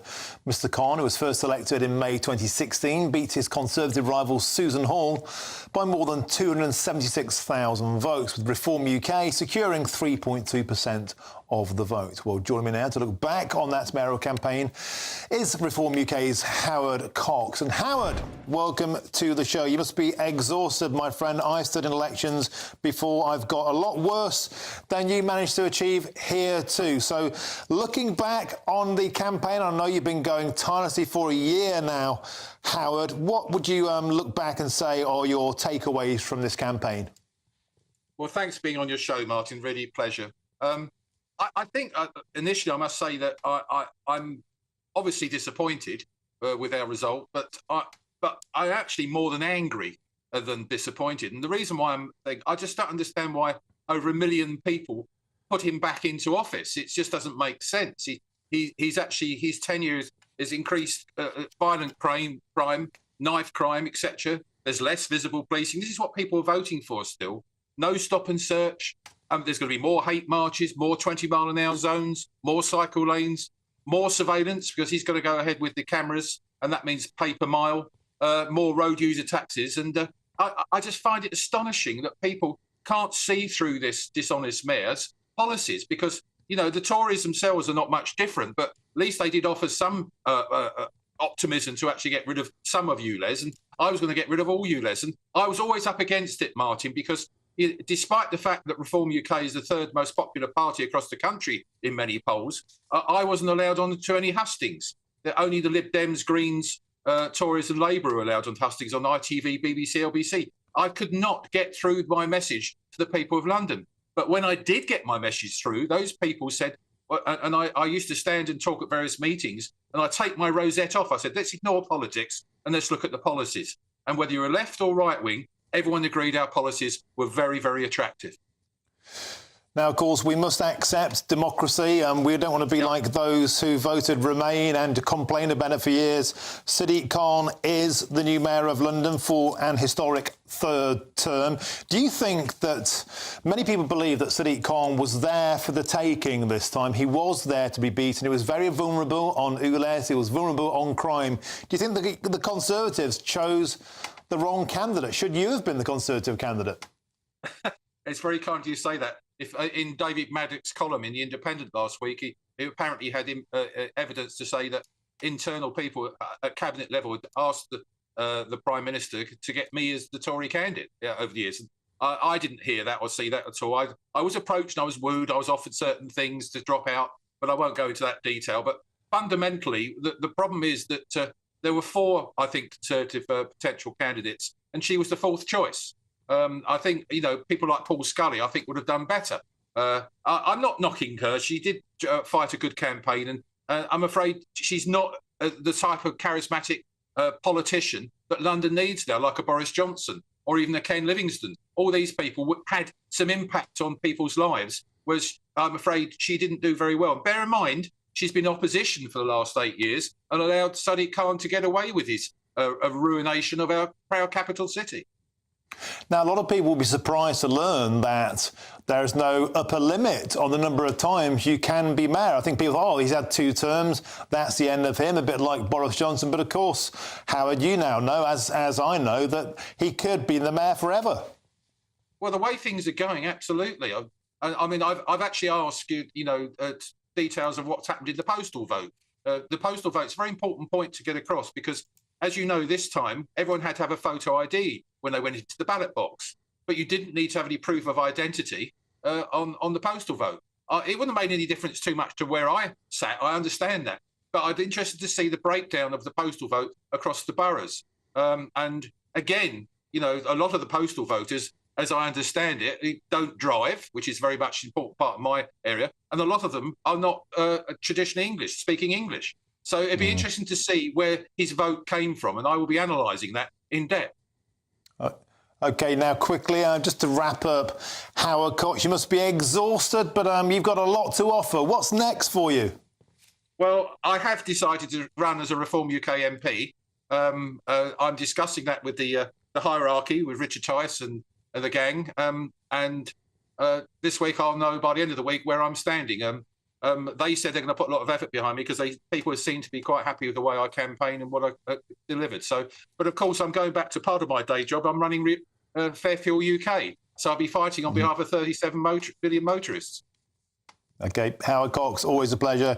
And as I say, democracy is democracy. Sadiq Khan has been elected for a 3rd time. He got over 1 million votes, 43.8% of the votes. And, of course, he's not here to defend himself about ruining London, all the rest of it. He would argue very much against that. He's back in power. Howard Cox, thank you very much for joining us. Always a pleasure, and have a good, well-earned rest, my friend. Now, moving on, in a few minutes, I'll be joined by Conservative councillor from Bradford, who says the Israel-Gaza conflict has taken over local British politics. In fact, he got a severe amount of abuse on this campaign trail. He's next. I'm Martin Daubney on GB News, Britain's news channel.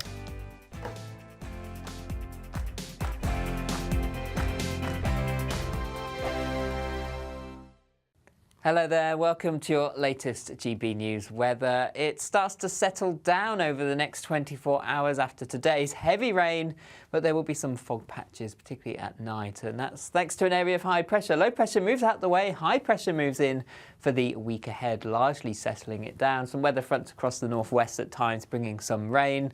This evening time, still some rumbles of thunder, some heavy rain in places, but it does slowly ease as we head towards midnight and into the early hours. The rain just taking its time to clear the far southeast, but generally dry overnight, some splashes of light rain in places, but a lot of cloud, some low cloud too, making it murky over the hills and around the coasts. Temperatures largely remaining in double figures. So it means a grey start to Tuesday morning, some hill fog in places, but as we go through the morning into the afternoon, should lift and break to allow some brighter skies to develop, some sunny spells, particularly across the south and the west. But where we get some sunny spells, it will help trigger a few showers, not as heavy compared to today, but some of them could be on the sharp side.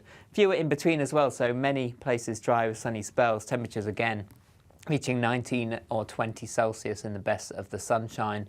For Wednesday, a murky start again, some fog patches in places, but slowly lifting and breaking, allowing some dry weather and bright weather to develop. Similar for Thursday and Friday as that high pressure builds in, temperatures begin to rise as well.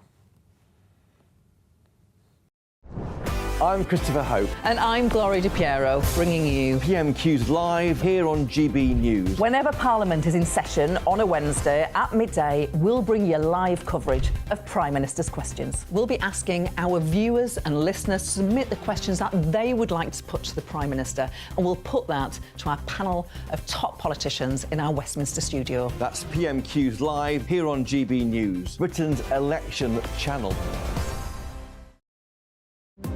GB News is the home of free speech. We were created to champion it, and we deliver it day in, day out. Free speech allows us all to explore and debate openly the issues most important to us, our families, and of course, the British people. Having challenging conversations to enlighten each other. Which is why we hear all sides of the argument.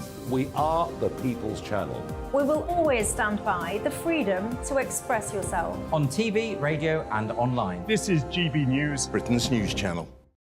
Join me, Camilla Tominey, every Sunday at 9:30 when I'll be interviewing the key players in British politics and taking them to task. This report basically says that he's not fit to stand trial. With an upcoming election looming over Westminster, now is the time for clear, honest answers. I agree. And that's precisely what I'll get. Is he indecisive?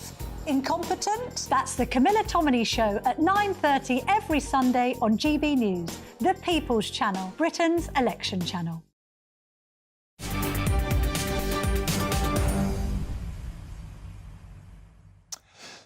Welcome back. It's approaching 4:46. I'm Martin Daubney and this is GB News. Now, today marks the one-year anniversary of the King's coronation, which has been marked by a 41-gun salute, a year in which the King has stoically battled cancer, and we have now seen him return to frontline royal duties. Well, joining me now to discuss it is the royal biographer, Angela Levin. Angela, welcome to the show. Hope you're having a cracking bank holiday. So it's been a year not without its challenges. A lot of health issues, of course, in the family. And yet, Angela, the royal family have come out of this more popular than ever with the British public. Yeah, I think people have seen what King Charles is really like. He's not putting on any type of coverage to himself. He's been very open, extraordinarily open. When he went on his first visit since he was described with having cancer, he said to people, first of all, it was a bit of a shock, wasn't it, when they tell you what you've got. And that's really, you don't imagine that a queen or a king would say that. It's usually kept inside them. And he's then had the most amazing gentleness and warmth with the people that he talked to. One woman, he took her hand when he was just finishing the conversation and held it very tight and looked at her saying, come on, you can do it. It was extremely moving. And the other thing is that he dropped some of the sort of things that his mother would not have appreciated. And one of them was that there were two young children, about 6 and 8, outside, and they had flowers. One of them gave it to Queen Camilla, one gave it to him. And then he said, oh, well, thank you very much for your flowers. I've got a present for you too. Out came a big bag full of goodies, and he gave it to the children. And I thought that was a lovely touch, actually, something that they would probably keep forever. I don't know if it was just sweets. Knowing King Charles, it was probably something much grander than that. But it was very moving, and you could see really what the man is. He really wants to be with his people. He wants to help them. He wants to encourage them. He wants to give. That's the main word, really. He wants to give as much as he can and make their lives happy. It's not a case of taking or showing off. It's just actually giving people in all sorts of ages and areas. And Angela, briefly, if we got a new popularity poll out tonight showing top of the pops, the most popular royal is Princess Kate on over 70% approval rate. And down at the bottom, the princess of unpopularity, Meghan, on 12%. Yeah, well, it's not surprising, is it? Meghan doesn't like us. She doesn't want to come. She doesn't even want to come to support her husband when she's here. So people don't like that. OK, superb. Thanks for joining us, as ever, Angela Levin, on the first anniversary of the King's coronation. Always a pleasure. Now, the success of independent candidates in many of Bradford's inner-city wards was due to dissatisfaction with how the National Labour Party has handled the war in Gaza. And this was how one Green Party candidate celebrated in Leeds. We will not be silent. We will raise the voice of Gaza. We will raise the voice of Palestine. Allahu Akbar! Allahu Akbar! Astonishing scenes. Allah Akbar cried on the streets of Leeds after a local council election. And joining me now to discuss the Bradford council election results is journalist Kez Hussain. And Kez, you stood as a candidate for the Conservative Party. So a lot of people commentating from the media perspective. You actually took part in this election. There have been a lot of rumours, a lot of allegations, a lot of evidence, as we just saw, that it became a very divisive, sectarian election fought along issues of Gaza and not Great Britain. What can you tell us from your first-hand evidence? I think it was atrocious. I wanted to discuss the prosaic local issues that needed to be discussed. Bradford Council is going bankrupt. You know, the cost of living crisis, the rise of food banks, you know, but nobody wanted to discuss this. Everybody wanted to talk about Gaza, the plight in the Middle East. And I understand you experienced some abuse and even some physical attacks on the campaign. What happened, Kez? It was quite spine-chilling. So I was handing out pledge letters and leaflets, and someone said to me, what are you going to do about what's happening with Israel and what's happening to the Palestinians in Israel? And I said, I have no global legislative power. I want to campaign on Bradford and put Bradford first. And if elected, I will, you know, work alongside our MP, Sir Philip Davis, and do things. And this person didn't want to discuss it. And the person kept on saying to me, you know, you have baby's blood on your hand, because you're a Conservative, and that, you know, you know, why you're not, why you, someone called me like a dirty Zionist, you don't care about what's going on, what's happening to the Palestinians in Israel. And I was like, I do, but it's immaterial and it'll just be me virtue signaling. I have no global legislative power. You know, I'm not Alicia Kearns. I don't sit on the chair of the Foreign Affairs Committee. If I was elected to council, I would talk about council issues. And the same thing happened in Bradford a few months back when they were discussing the budget. You know, they wasted time 3 hours talking about what's going on in Gaza when they could have talked about kids using food banks in Bradford. But they have no interest, no zeal to talk about local issues, just international issues. And I actually feel sorry for a lot of their constituents because they deceived them, promising that they could solve the plight in the Middle East. You know, if you elect the independents, we'll do this, we'll do that. But again, people voted for the Bradford independents because they're sick of politicians lying. But perversely, these politicians have lied by standing on a platform to end the war in Gaza and Israel. And how concerned do you think we should be aware? What many are saying appears to be an emerging sectarian, religious-based voting sect quite outside of the ordinary British political establishment. Is this a right-wing conspiracy theory, Kez, or is it something we should be concerned about? I think it's a left-wing conspiracy theorist because a lot of these people are far left. They are socially conservative, very, very socially conservative, but fiscally very, very left-wing. And it's quite funny. A lot of votes went to the Green Party. And I said to the people, and I abhor identity politics, but don't forget in the 2019 general election, Jonathan Bartley, the leader of the Green Party, said he would ban halal and kosher meat. So a lot of Muslims that voted Green, if we had a Green government in 2019, they would have banned us from eating our food. And that's what I said to people. It's quite scary. Radical Muslims, radical trans rights activists were feigning harmony at the Green Party conference. We'll be feigning harmony at the Green Party conference. It's a coalition of chaos. But the one good thing about it is that Labour, the Labour Party, has lost its monopoly on Muslim votes. I mean, according to the Muslim census, in 2019, 71% of Muslims voted Labour, and that concurs with other polls, which suggest it was around like 72%. But according to the local democracy reporting, the success of independent candidates in many Bradford City and inner city walls was due to the disaffection they have with the Labour Party over Gaza. And Kez, how powerful do you think the Muslim voting bloc could become over time if it unifies as a cohesive unit? I think it can be. But the problem is they have nobody who can, who will be a good mouthpiece. You know, give George Galloway credit where it's due. He's an amazing, amazing orator. A lot of people with these Bradford independents, they're standing on an issue of, they're standing on a platform of one issue, an issue that's immaterial. So they're not coordinated enough. But one thing which upset me the most, I said to people, I don't really want to discuss global issues, but if you do, let's discuss what's happening in China. The espionage, the infiltrating Alicia Kearns. 5 Conservative MPs have been banned from China. Dominic, Nusgani, Ian Duncan Smith, Tom Tugendhat, great people. China are killing Muslims. Let's talk about that. More than 500,000 Muslims have been killed in the Syrian war.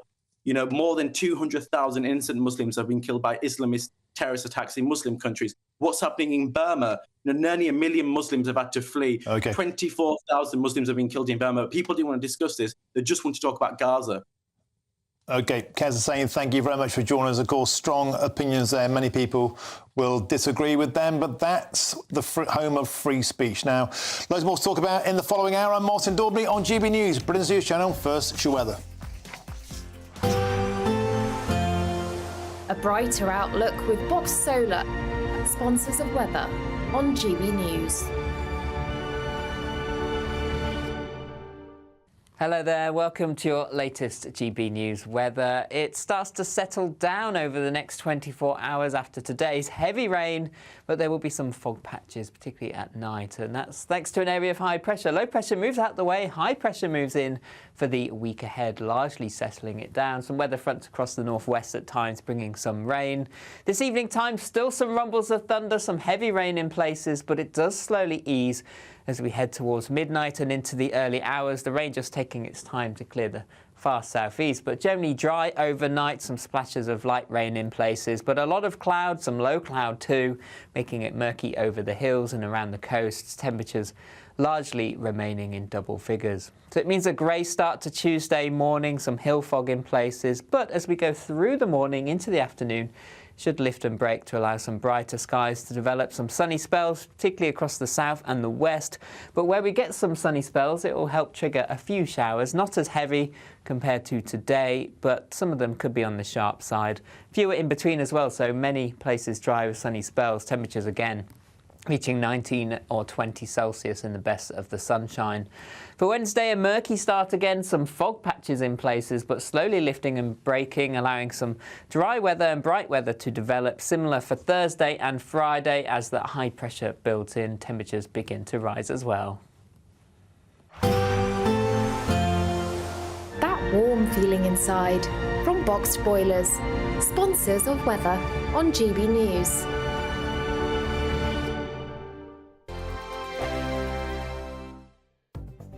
The latest GB News travel.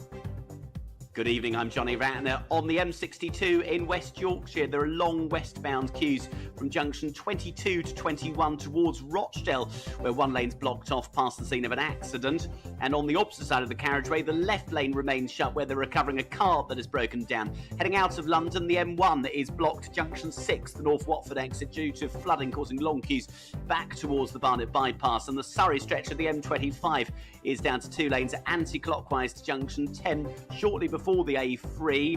At the scene of an accident, the 2 outside lanes are blocked off just before the roadwork section. In Kent, the A21 Sevenoaks bypass is closed northbound off the M25 following a serious accident, and further down on the A21 at John's Cross it's shut for accident investigation work, and there are severe delays on the District Line in London from Barking to Upminster. That's the latest. You can stay up to date throughout the day by visiting our website gbnews.com. It's the biggest cash prize we've given away to date. An incredible £20,000 that you could use however you like. And because it's totally tax-free, every single penny will be in your bank account to do whatever you like with. £20,000 in tax-free cash really could be yours this summer. But you've got to be in it to win it. For another chance to win £20,000 in tax-free cash, text PRIZE to 63232. Text costs £2 plus 1 standard network rate message. Or post your name and number to GB05 PO Box 8690 Derby DE1 9TT. UK only. Entrance must be 18 or over. Lines close at 5 p.m. on the 31st of May. Full terms and privacy notice at gbnews.com/win. Please check the closing time if listening or watching on demand. Good luck. We're GB News, and we come from a proud tradition of British journalism. That's why I'm so excited to be here. It's something so new. The first news channel to be launched in Britain in over 30 years. Launched to represent the views of the British people. To go where other broadcasters refuse to go. How did you find out about the story in the first place? Launched with one aim. To be the fearless champion of Britain. It's an absolutely fantastic atmosphere here. This is GB News. The People's Channel. GB News, Britain's news channel. Are the newspapers getting you down? My wife didn't divorce me that month. Struggling to separate the wheat from the chaff? I know that it's a bit of a circus at the best of times. Well, don't worry. Headliners has got you covered. We'll take the burden of reading the day's news, and if we get depressed, who cares? It's an occupational hazard, frankly. That's Headliners on GB News from 11 p.m. till midnight, and the following morning, 5 till 6 a.m. on GB News, the comedy channel. Nah, just kidding. Britain's news channel.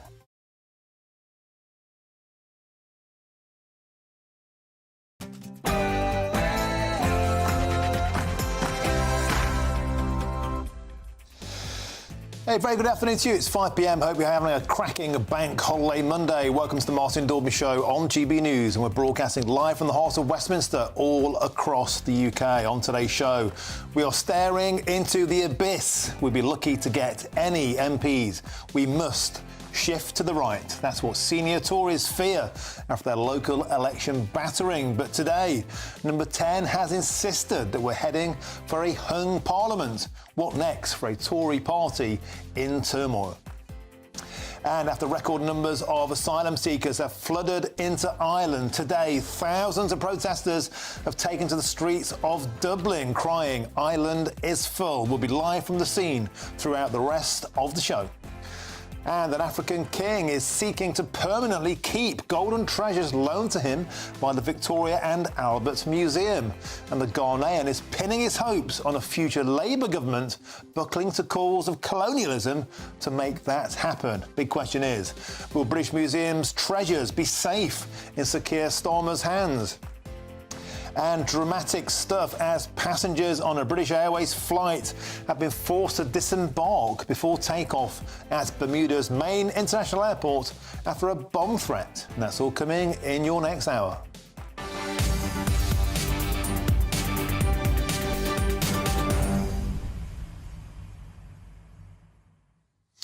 Welcome to the show. Always a delight to have your company, especially on this bank holiday. I know it's a bit of a washout, but we've got loads of hot opinions on the show. Today, the Tories, what next? Suella Braverman has said there might not be anybody left standing. Miriam Cates says we've blown it. Andrea Jenkins said we must not move to the centre. Andy Street said we must move to the centre. Where are the Tory party going? What is the way out of this? Is there a way out of it? And also, we'll be live on the streets of Dublin. 10,000 ordinary working class protesters currently there saying Ireland is full. A population of only 6 million, boosted by 1 million immigrants, record numbers of asylum seekers, and a political class who calls anybody who protests far right and extremist. We'll be live from Dublin shortly. Get in touch all the usual ways. And of course, gbnews.com/your say is the way to make your opinions be known.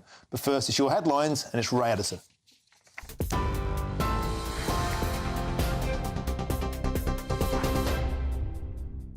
Cheers, Martin. 2 minutes past 5, our top stories. Rishi Sunak says he's determined to fight, and the next general election is not a foregone conclusion.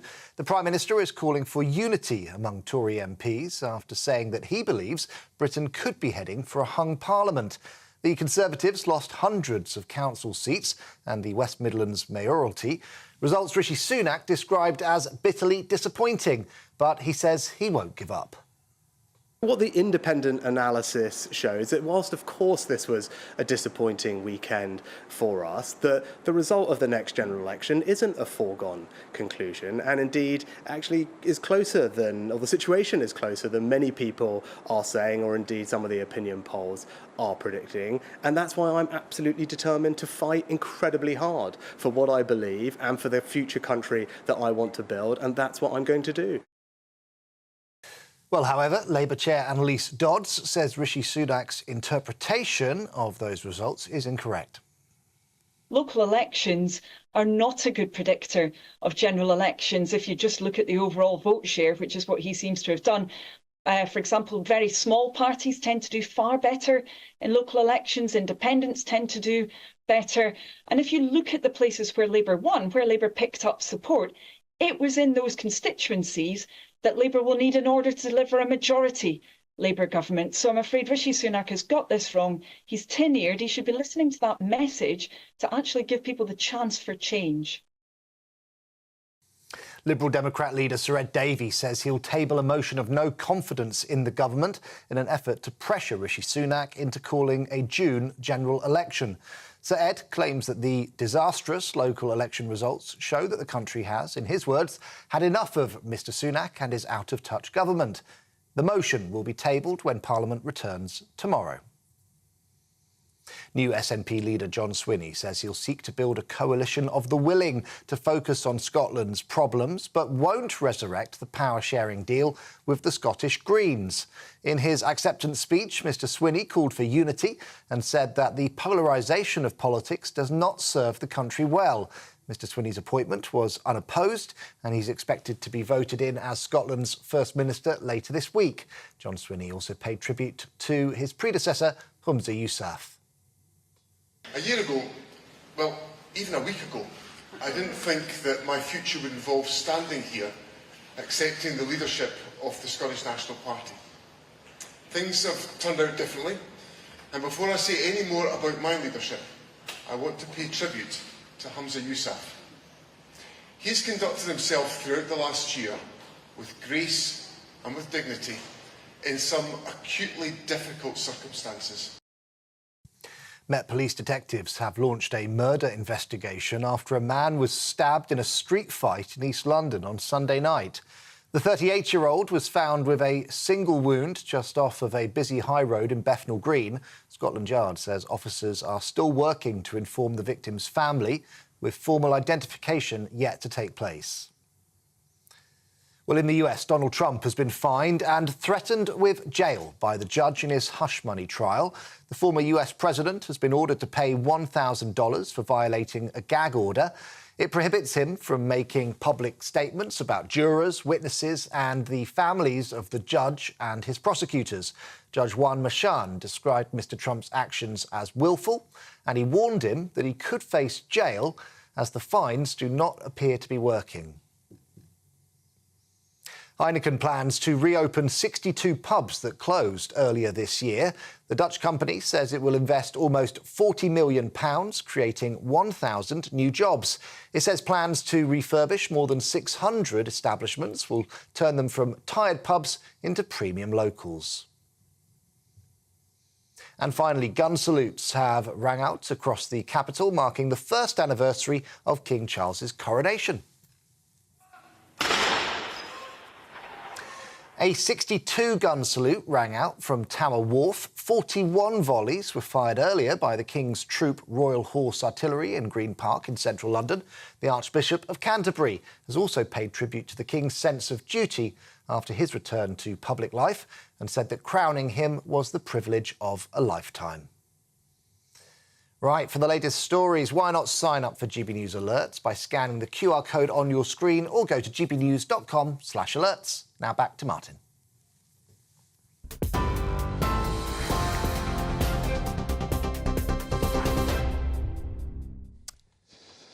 Thank you, Ray. Now, it's fair to say it's been a disappointing few days for the Prime Minister and the Conservatives in the local elections, losing hundreds of councillors. And the question is, what's next for the Tory party?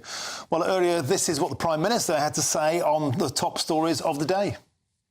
Well, obviously disappointing to lose Conservative councillors and a fantastic mayor for the West Midlands in Andy Street, and I'm grateful to them for their public service and all their hard work. And look, for my part, reflecting on it, I'm determined more than ever to demonstrate to the country that we are making progress on the areas that matter to them, and we are going to deliver for them. And just in the last few weeks, you can see the evidence of that. Taxes being cut by £900 for an average worker, inflation coming down, plans to reform our welfare system, support people into work, legal migration now coming down to sustainable levels, and our Rwanda programme being implemented, as people can see, but crucially also a big strengthening of our national defence, recognising the increasing challenges we face around the world. So look, I'm determined more than ever to deliver for people and show them that what we're doing is making a difference. Well, joining me now to discuss this, the current state of the Conservative Party, is GB News' political correspondent, Catherine Forster. Catherine, welcome to the show. Always a delight, and a happy Bank Holiday Monday. So, the post-mortem has quickly began. Suella Braverman clearly believes the party should move to the right. We must change direction. Andy Street, we must remain in the centre. Miriam Cates, Broadchurch is now a weakness. Dame Andrea Jenkins, it's rubbish, saying we've got to go to the centre of politics. Catherine Forster, they don't seem to know where to go themselves. So what is next for the Conservative Party? Well, Martin, that's an excellent question, and perhaps it's part of the problem for Rishi Sunak. He wasn't elected by the people, he wasn't voted in by the members, he doesn't have a mandate of his own, and given that he came in 18 months ago to bring stability and to bring the Conservatives up in the polls, well, he has brought stability in that they haven't removed him, but the polls have remained very stubbornly with Labour about 20 points ahead. So what to do? And all these MPs on different wings of the party have suggestions that they make very publicly, writing pieces, tweeting, going on broadcast and saying what the Prime Minister should be doing. But it's very, very difficult, because if he moves to the right, as Suella Braverman suggests, you can be sure he would lose voters down in the blue wall to the Lib Dems or possibly to Labour. We've seen a bit of that in the local elections last weekend. And then, you know, if he moves to the left, as Andy Street saying, oh, you know, stay moderate, stay central, then potentially he's going to lose voters in the red wall. So it's incredibly difficult. Whatever he seems to do, it sounds like the electorate simply are not listening. He's saying, look, we've cut taxes, we're putting up defence spending, inflation's coming down, etc., etc. But it does seem very much like the electorate have just had enough of 14 years of the Conservatives. And of course, that means probably the best thing to do is to delay, to procrastinate, and that seems to be the direction of travel. The Prime Minister today is scotching any rumours of a July election. That means a drawn-out process, Catherine Forster. That means months of torture. Yeah, well, to be honest, Martin, I never really believed that they were going to go earlier than they had to, because why would anyone in their right mind go to the polls when you are 20 points behind? But yes, there's been all sorts of rumours flying around. They seem to have been finally put to bed. We're looking at an election in the autumn. I think still most likely November the 14th or the 21st, a week or so after the American election, which of course is on November the 5th. They possibly could go a little bit later. Boris Johnson did have an election in December, didn't he, 2019, or even January, although I don't think they'd be quite that cruel. But yes, they still hope that something will turn up. They hope that the economic picture will improve. They hope that these tax cuts that they've given to national insurance, that people will start to feel those. They hope that interest rate cuts may follow these falls in inflation, and they hope and pledge that they are going to get a regular drumbeat of flights off to Rwanda by the summer. Let's see. If all of those things happened, perhaps things might be looking slightly better for the Conservatives. OK, Catherine Forster, thanks for joining us on the show. Always a pleasure to have your expert insight. And joining me now to discuss the current state on the Conservative Party is the co-founder of Novara Media, Aaron Bastani. Aaron, welcome to the show. It's been way too long since we last spoke, my friend. I hope you're having a great bank holiday. So, despite what we saw last week, which was a pretty much an evisceration of the Conservatives at the local elections, today, much to a lot of people's surprise, they're predicting a hung parliament. What's your take on that? Well, I think some of those projections don't really add up. Obviously, you're looking at local election results that were in England last week. And of course, Labour are looking to make a major breakthrough in Scotland and Wales. So look, they might not be getting the kinds of majorities we're seeing in some of the more extreme polling of 200 or even 1997 style, 160, 170. Well, that's very possible. But I think Labour in all likelihood are looking at majority of between 50 and 100, which is healthy. You know, Boris Johnson is widely regarded as having eviscerated Labour in 2019. Of course, he got a majority of 80. I think that's kind of where Labour are looking at right now. Do you think it's fair to say that what we're not seeing now is a 1997? We don't seem to be heading for that huge wipeout if this latest prediction is to be believed. And a lot of the things that we hear at GB News, Aaron, is that's because Sir Keir Starmer is no Tony Blair. Are we seeing, do you believe, the fact that the Labour Party will get to power simply because the Tories have imploded? They've done this to themselves. The Labour Party don't seem to have to do anything other than keep quiet and carry on. I think that's partly it. But I think for people in politics like myself, who really believe in propositional politics, big ideas, saying how you'll change society for the better, we probably have to sort of take a step back and reflect on the possibility, which I think is very real, that yes, you're right, there's very little enthusiasm for Keir Starmer. By the way, many Labour operatives I speak to across the country, they say that sotto voce. They don't say it on the TV screens, but they're most certainly thinking it. That's very possible that there's very little enthusiasm for Keir Starmer. But at the same time, I think the crisis within the Tory party is so bad, I do think a 97-star majority is plausible. I think it's likely, but I think it's plausible. And I think that will come down really to tactical voting. Of course, we saw really good turnout of both the Greens and Lib Dems in these local elections. If they all choose to go Labour, then I think Labour might be looking at something like that. The counter-argument, and I think this is what will happen, is that many of those people will say, well, Labour are going to win anyway. I can vote with my heart. And so I think that's a major factor. Finally, reform. If Nigel Farage gets back on the pitch with reform, I think that's absolutely existential for the Tories. That hasn't happened so far. You mentioned the US election. If I was Rishi Sunak, one variable I'd be thinking about is, can we do this at the same time or slightly before presidential election? Because Farage being in the US is going to count for 2 or 3%. Not a game changer, but we might save a dozen MPs. So I think, yes, you're right. There's not much enthusiasm for Labour, but they can still win very big. OK, super. So, Aaron Bastani, thanks for joining us. Always a pleasure to have your company. Thank you. You take care. Enjoy the rest of your bank holiday. You get lots more on that story on our website. And thanks to you, GBNews.com is the fastest growing national news website in the country. It's got breaking news and all of the brilliant analysis that you've come to expect from us here at GB News. Now, still plenty of time to grab your chance to win a Greek cruise, travel goodies and a £10,000 tax-free cash bank balance boost. And here's all the details that you need to win it. Don't miss your chance to win our biggest prize so far. There's an incredible £10,000 in tax-free cash to spend however you like. Plus, courtesy of Variety Cruises, a bespoke 7-night small boat cruise for 2 worth £10,000. With flights, meals, excursions and drinks included, your next holiday could be on us. Choose any one of their 2025 Greek adventures and find your home at sea. We'll also send you packing with these luxury travel gifts.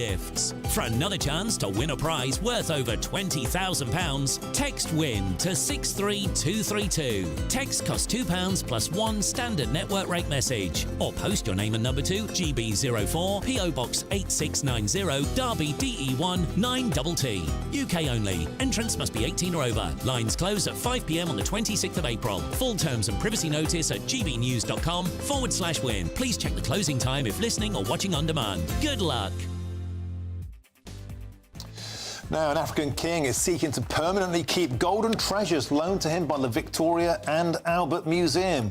Will British Museum's treasures be safe in Sir Keir Starmer's hands? I'm Martin Daubney on GB News, Britain's news channel.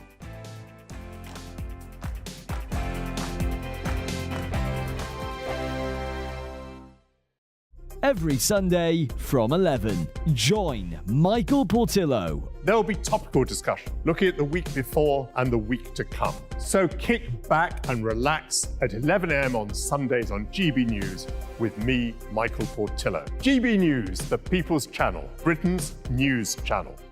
Dubes & Co. Weekdays from 6 p.m. You think this country needs new gas power stations. Apparently, this will all be about trying to get some form of energy security. Rishi Sunak has upset people today with this suggestion, people saying that actually this would do more damage to climate change than it would do good. Where are you on it, Richard? I'll tell you exactly where we need a lot more gas power stations and nuclear power stations, because quite often the wind doesn't blow and the sun doesn't shine. Last week, we imported 16% of all our electricity because we haven't got enough capacity in the UK, and we're now totally over-reliant on renewables. the part of the problem is the lack of storage capacity, which the government has finally got round to addressing. I think this as backup is actually quite a sensible idea. But they are not doing anything, as far as I can tell. At the moment, it will be retrofitted to have storage capability, which seems to be utterly bonkers. I mean, anyone who's got solar panels, you know very well you're storing up energy. So it's about storage as much as production. They could have gone, 20 years ago, we could have had nuclear power. We could have done more. We haven't looked far enough ahead in the future, and we are in grave danger of making the same mistake. I mean, the other side of this is, what is the difference going to be? Blackouts are, they're irritating and... Irritating? It'd be disastrous. It would destroy our economy. Well, they would be now, but, some of us remember 3-day weeks and things like that. And in fact, I grew up thinking that everybody had, at least a couple of days a week when they had to eat off a primer stove and things. This is, again, I don't want to harp on, but this is one of the problems in the politics in our country, isn't it? So many politicians, they just think in election cycles. Absolutely. They just think, what can I do and say to get my own backside re-elected at the next general election? They're not always looking ahead at, actually, politics aside, what is genuinely the best thing for this country. Monday to Thursday nights on GB News with Dubes & Co from 6, followed by Farage at 7. At 8, Sir Jacob Rees-Mogg addresses the state of the nation. And at 9, join Patrick Christie's Tonight, followed by Headliners at 11. Only on GB News, Britain's news channel. I'm Andrew Doyle. Join me at 7 o'clock every Sunday night for Free Speech Nation, the show where I tackle the week's biggest stories in politics and current affairs with the help of my 2 comedian panellists and a variety of special guests. Free Speech Nation, Sunday nights from 7 on GB News, the People's Channel, Britain's news channel.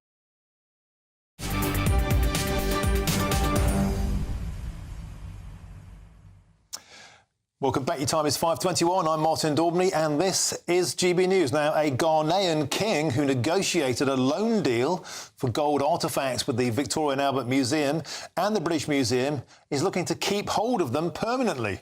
Otumfuo Asei Tutu II, the ruler of the Asante people in Ghana, worked with the museums to land a 3-year loan of ancestral gold and treasures. However, the king has now said he hopes to keep hold of the gold on Ghanaian soil and has also pushed for a future government to change laws that currently stop museums from permanently repatriating artefacts abroad. Well, with the Tories already ruling out this change, it looks as if the Labour Party will instead have to look at this legislation. But this is more complicated than it seems, because the director of the V&A, Tristram Hunt, who, by the way, was a former Labour Party Member of Parliament, has said that he supports the proposed change to the law.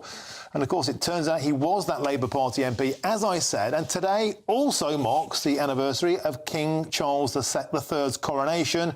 And joining us now to discuss all of this is the royal historian and the broadcaster, Rafe Halil-Manku. Rafe, a delight to see you. I hope you're having a wonderful bank holiday. Let's start with the story of the repatriated gold. History is complicated, and Rafe, I know you're going to spell out why. In actual fact, this is not a case of the British Army being the bad guys and the poor old Ghanaians being the good guys. Yes, well, we can get onto that, because the Asante Empire was actually one of the main slave-owning empires in Africa, and a great deal of the wealth of the Asante rulers, the king of the Asante is called the Asante Hene, was based upon wealth achieved through the capture and selling of slaves. And I think the hypocrisy here is quite remarkable from the woke left, the progressive left, the Labour lovies like Tristram Hunt, because normally they hate monarchy and they hate empire, at least when it comes to Britain and Western imperialism. But when it relates to far more brutal empires like the Dahomey Kingdom in Benin, and indeed like the slave-owning empire of the Asantes, suddenly, empire and monarchy are all flavour of the month. And whilst, we see the National Trust and these institutions like the V&A and the British Museum so keen to slur and slander so many historical figures because of some remote connection to slavery. Their brother-in-law's aunt once held shares in a sugar plantation. When you have here the direct descendant of a slave-owning empire, they are returning artifacts, many of which were actually produced through, of course, the wealth that came out of that slavery. So the hypocrisy is clear and blatant. But make no mistake, this is a deliberate attempt by the British Museum and the Victoria and Albert Museum, as you say, run by Tristram Hunt, to circumvent the laws that prohibit either institution from disposing of items in their collections.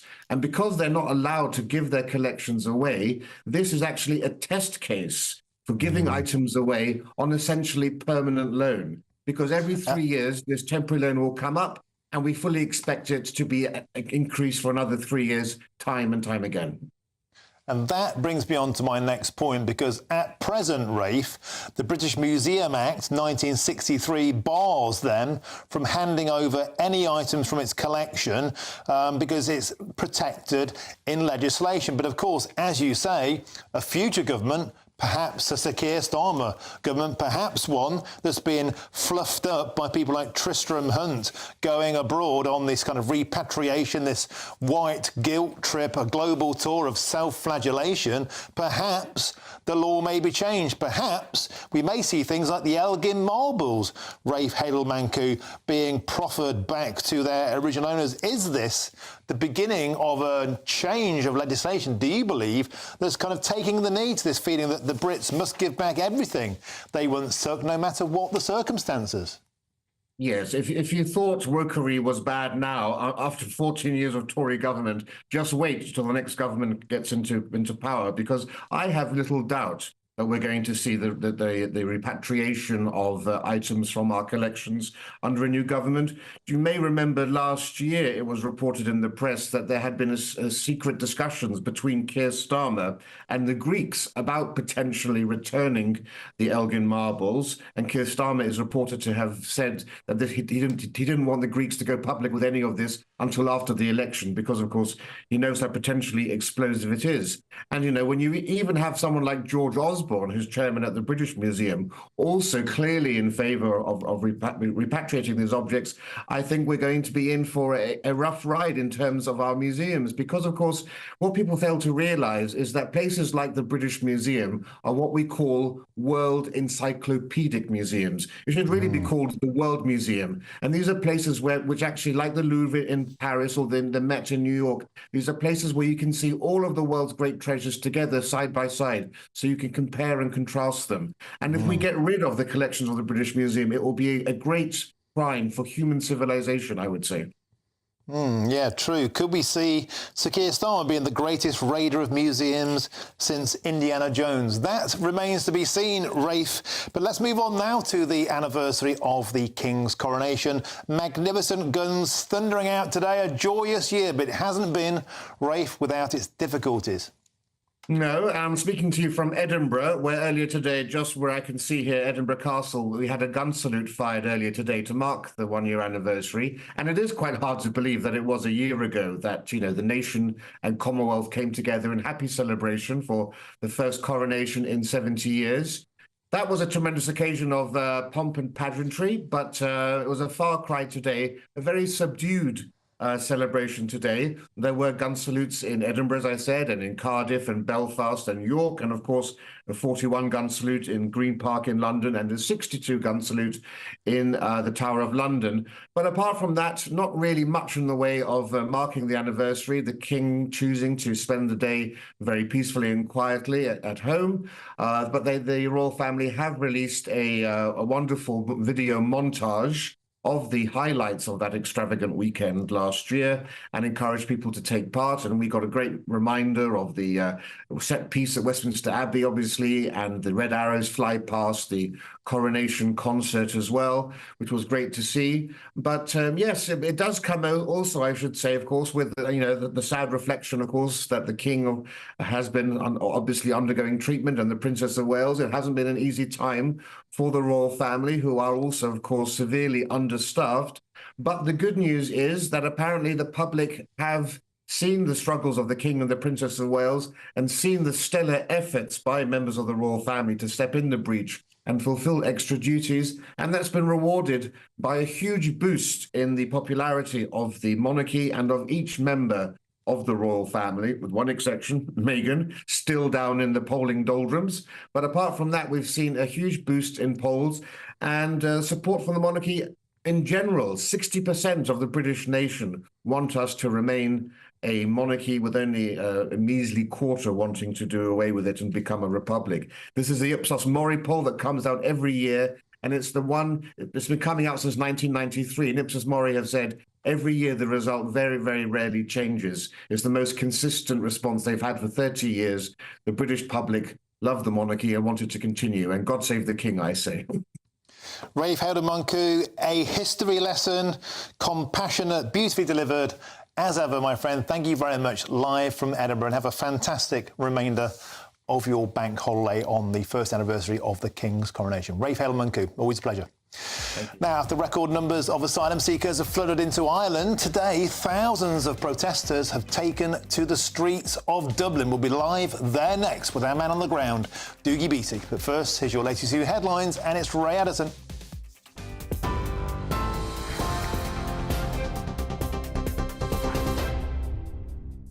Many thanks, Martin. 5:30, our top stories. Rishi Sunak says he's determined to fight, and the general election is not a foregone conclusion.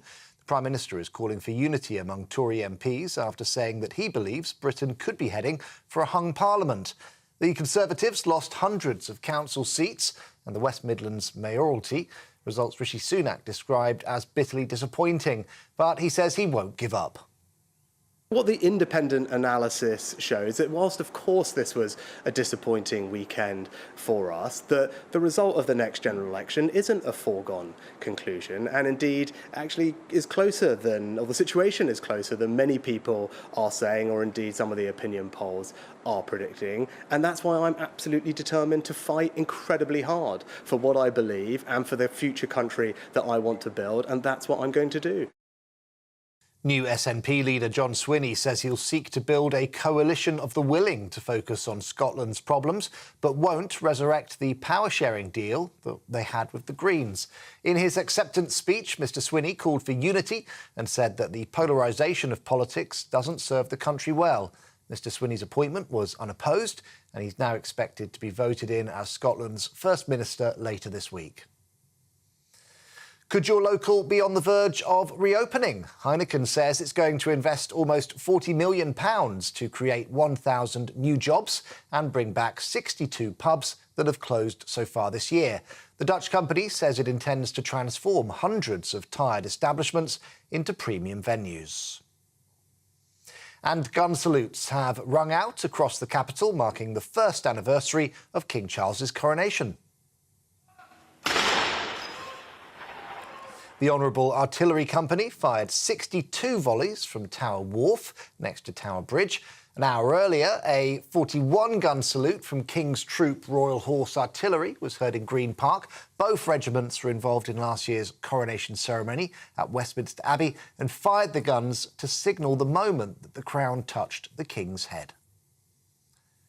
Well, for the latest stories, you can sign up for GB News Alerts by scanning the QR code on your screen or go to gbnews.com/alerts.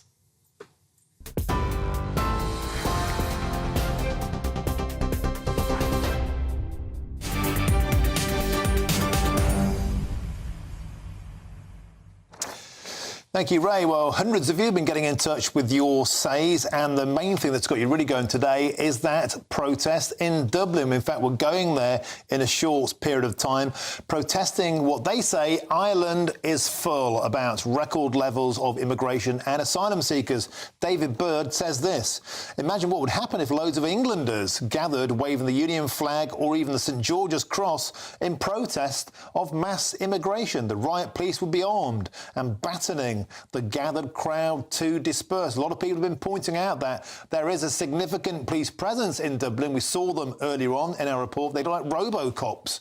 But so far, there's been no trouble in Dublin. The police have been standing off. About 10,000 ordinary working class people on the streets. We saw grandmothers, grandfathers. We saw people with pushing buggies, parents. We saw people in wheelchairs, ordinary folk saying enough is enough. And Janet Hill adds this: well done to the Irish people.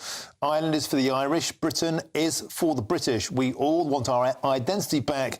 And furthermore, the politicians and the media and the police have only ever called these people the far right or extremists. And of course, that is absolutely not fair. Now, let's move on now, because joining me is Bev Turner. Bev Turner is standing in for Dubes. Dubes & Co, of course, 6 till 7. Bev, always a delight on this bank holiday. What's on your menu? Lovely to see you, Martin. Well, we're going to be debating all sorts of issues as people drive home, probably, 6 o'clock in the bank holiday traffic, hopefully having us on the radio, if not the TV. We're going to be talking about this influence of Gazan issues, the war in the Middle East, on the elections over the weekend, on those results. What does the Labour Party particularly do about this? And does it matter if we're having a sort of Islamification, maybe, of our political landscape? Let me know. Also, we're going to be talking on a similar issue about the students who are now protesting over the Palestinian issue in America and also here. Do they have any idea what they're actually protesting about? And also cyclists. I think you were talking about this, Martin, about cyclists and whether they should be held to stricter regulations over the speeds they can go. One poor woman lost her life, a pensioner in a park in London, when she was mowed down by a cyclists. Should they be held to stricter rules and regulations on the road? And what is wrong with the Generation Z who won't make or take a phone call? Some of them have never answered a phone in their life and they're 20 years old. Why? And what actually, we're joking about it, but what does it mean for humanity and for relationships if young people can't actually have a live conversation and all they can do is send a text? We're going to lose something. So what? We're talking about all of that at 6 o'clock. Bev Turner sounds great. I think we'll lose our ability to communicate by speaking. It will become a series of basal grunts, and we'll grow more fingers and thumbs and keep texting. There's one for you. Bev Turner, 6 till 7 on Dubes & Co. Looks to be an absolute pleasure. Now, in a few minutes, after record numbers of asylum seekers have flooded into Ireland today, thousands of protesters took to the streets of Dublin. We'll be live there soon, but first, there's a new way to get in touch with us, and that woman, Bev Turner, has all the details. We are proud to be GB News, the People's Channel. And as you know, we always love to hear your views. Now, there's a new way of getting in touch with us at gbnews.com/yoursay. By commenting, you can be part of a live conversation and join our GB News community. You can even talk to me, Bev Turner, or any of the members of the GB News family. Simply go to gbnews.com/yoursay.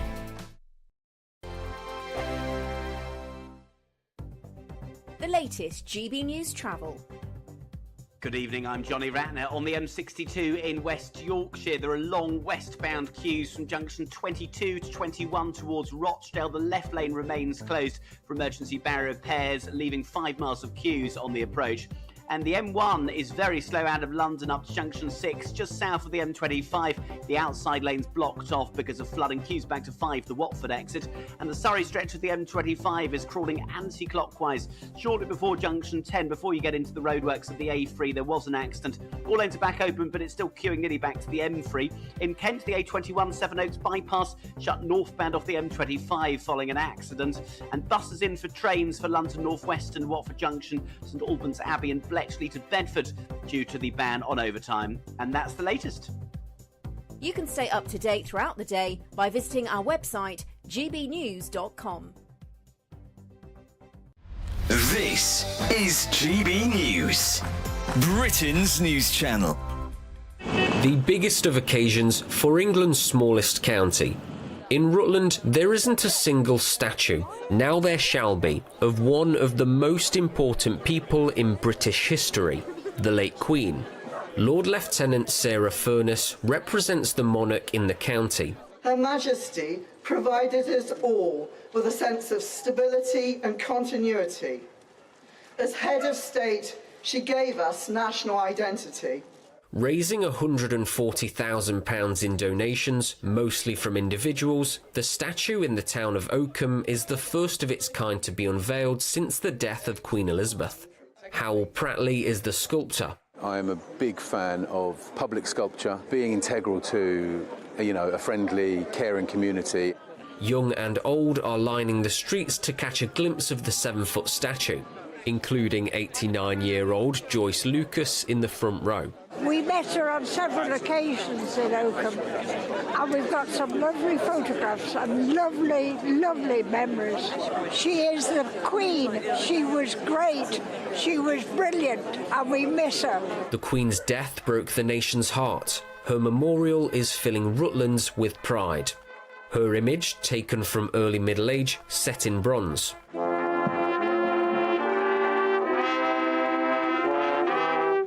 It's a real fitting tribute to the late Queen. I think it captures our late Majesty's humanity, but also she looks so regal. Absolutely beautiful.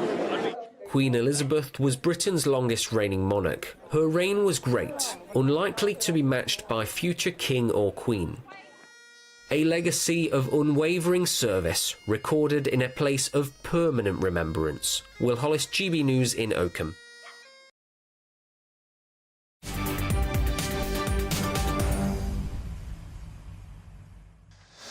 Welcome back. It's 5:39. I'm Martin Daubney on GB News. Now in Dublin, a national protest against government policy is currently underway as the island migration row is continuing to rumble on.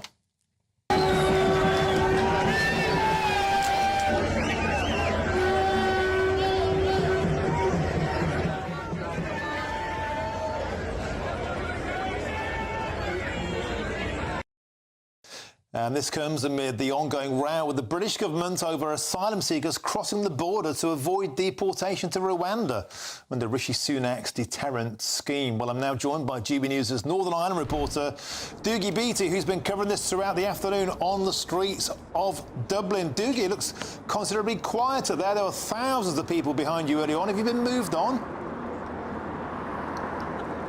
No, that's it. It's over. It went over about 20 moments ago. And I must say, if numbers are a mark of success, this was a total success for those that organised this protest. It went off very peacefully. It was well organised, well stewarded, and arrived here at Customs House Quays behind us, where they listened to loads of speakers from the lectern, and many of them cheering on, and many of them speaking to me and giving me their thoughts, and most of them ordinary, everyday people. This was not a right-wing march. It was not some far-right load of people that just gathered together. It is everyday people from right across Dublin and indeed Ireland. One of them I spoke to was far away from Cork, and the other one from Monaghan Town, so that's north and the very south of the Republic of Ireland. And they have all came here because they feel that the government has let them down with the amount of immigrants that have come into Dublin over the past while or two. And we spoke about Rishi Sunak being blamed because of his Rwanda policy. In fact, one of the politicians that spoke to me here said, well, we would like to say to Rishi Sunak, if he has any more room on those planes leaving, please land in Dublin and pick up a few from here as well. So you can see where the thoughts of those that are standing for European Parliament here are really going. They're fed up with European laws coming in.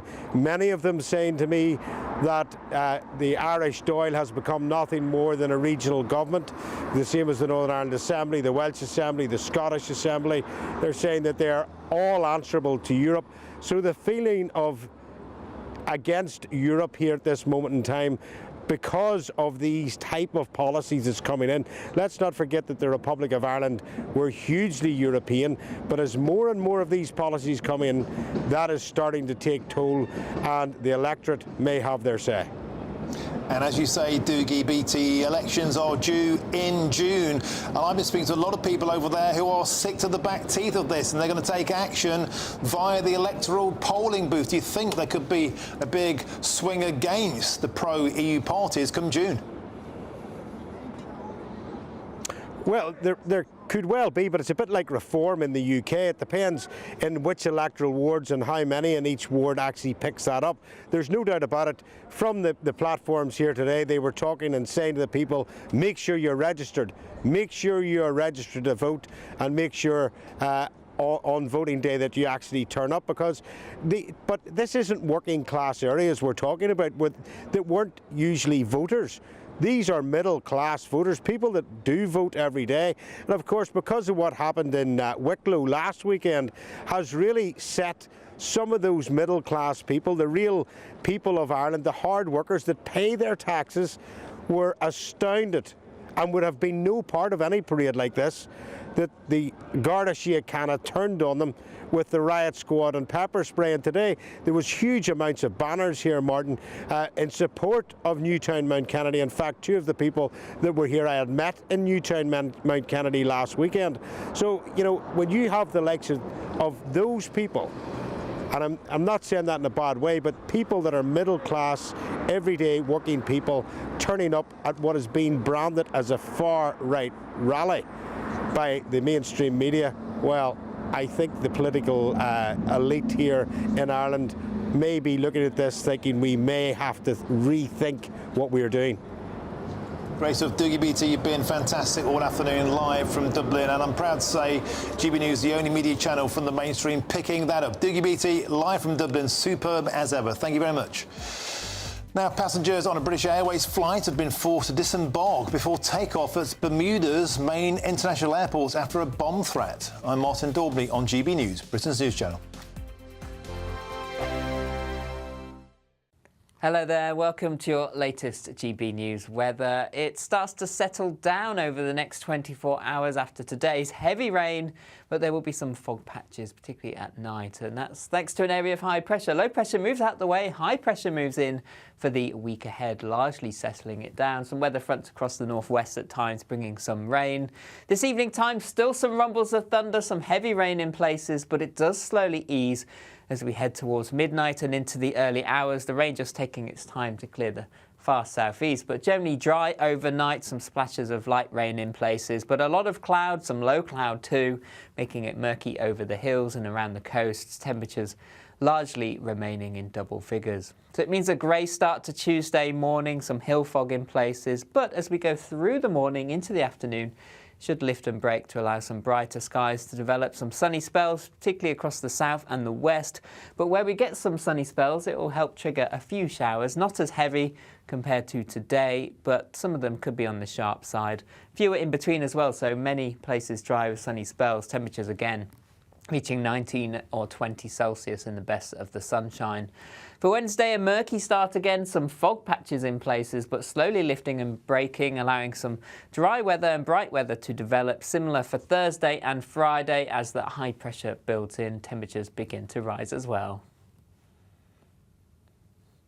We're GB News, and we come from a proud tradition of British journalism. That's why I'm so excited to be here. It's something so new. The first news channel to be launched in Britain in over 30 years. Launched to represent the views of the British people. To go where other broadcasters refuse to go. How did you find out about the story in the first place? Launched with one aim. To be the fearless champion of Britain. It's an absolutely fantastic atmosphere here. This is GB News. The People's Channel. GB News, Britain's news channel. Are the newspapers getting you down? My wife didn't divorce me that month. Struggling to separate the wheat from the chaff? I know that it's a bit of a circus at the best of times. Well, don't worry, Headliners has got you covered. We'll take the burden of reading the day's news, and if we get depressed, who cares? It's an occupational hazard, frankly. That's Headliners on GB News from 11 p.m. till midnight, and the following morning, 5 till 6 a.m. on GB News, the comedy channel. Nah, just kidding. Britain's news channel. Good afternoon, Britain. Good afternoon, Britain. Weekdays from midday, we bring you the most compelling stories from across the United Kingdom. And why it matters to you. From your doorstep to our inbox. That's right, we want to hear from you. Good afternoon, Britain. Only on GB News, the People's Channel, Britain's news channel. Hello there, I'm Eamon Holmes. Thank you for joining us on GB News, Britain's news channel.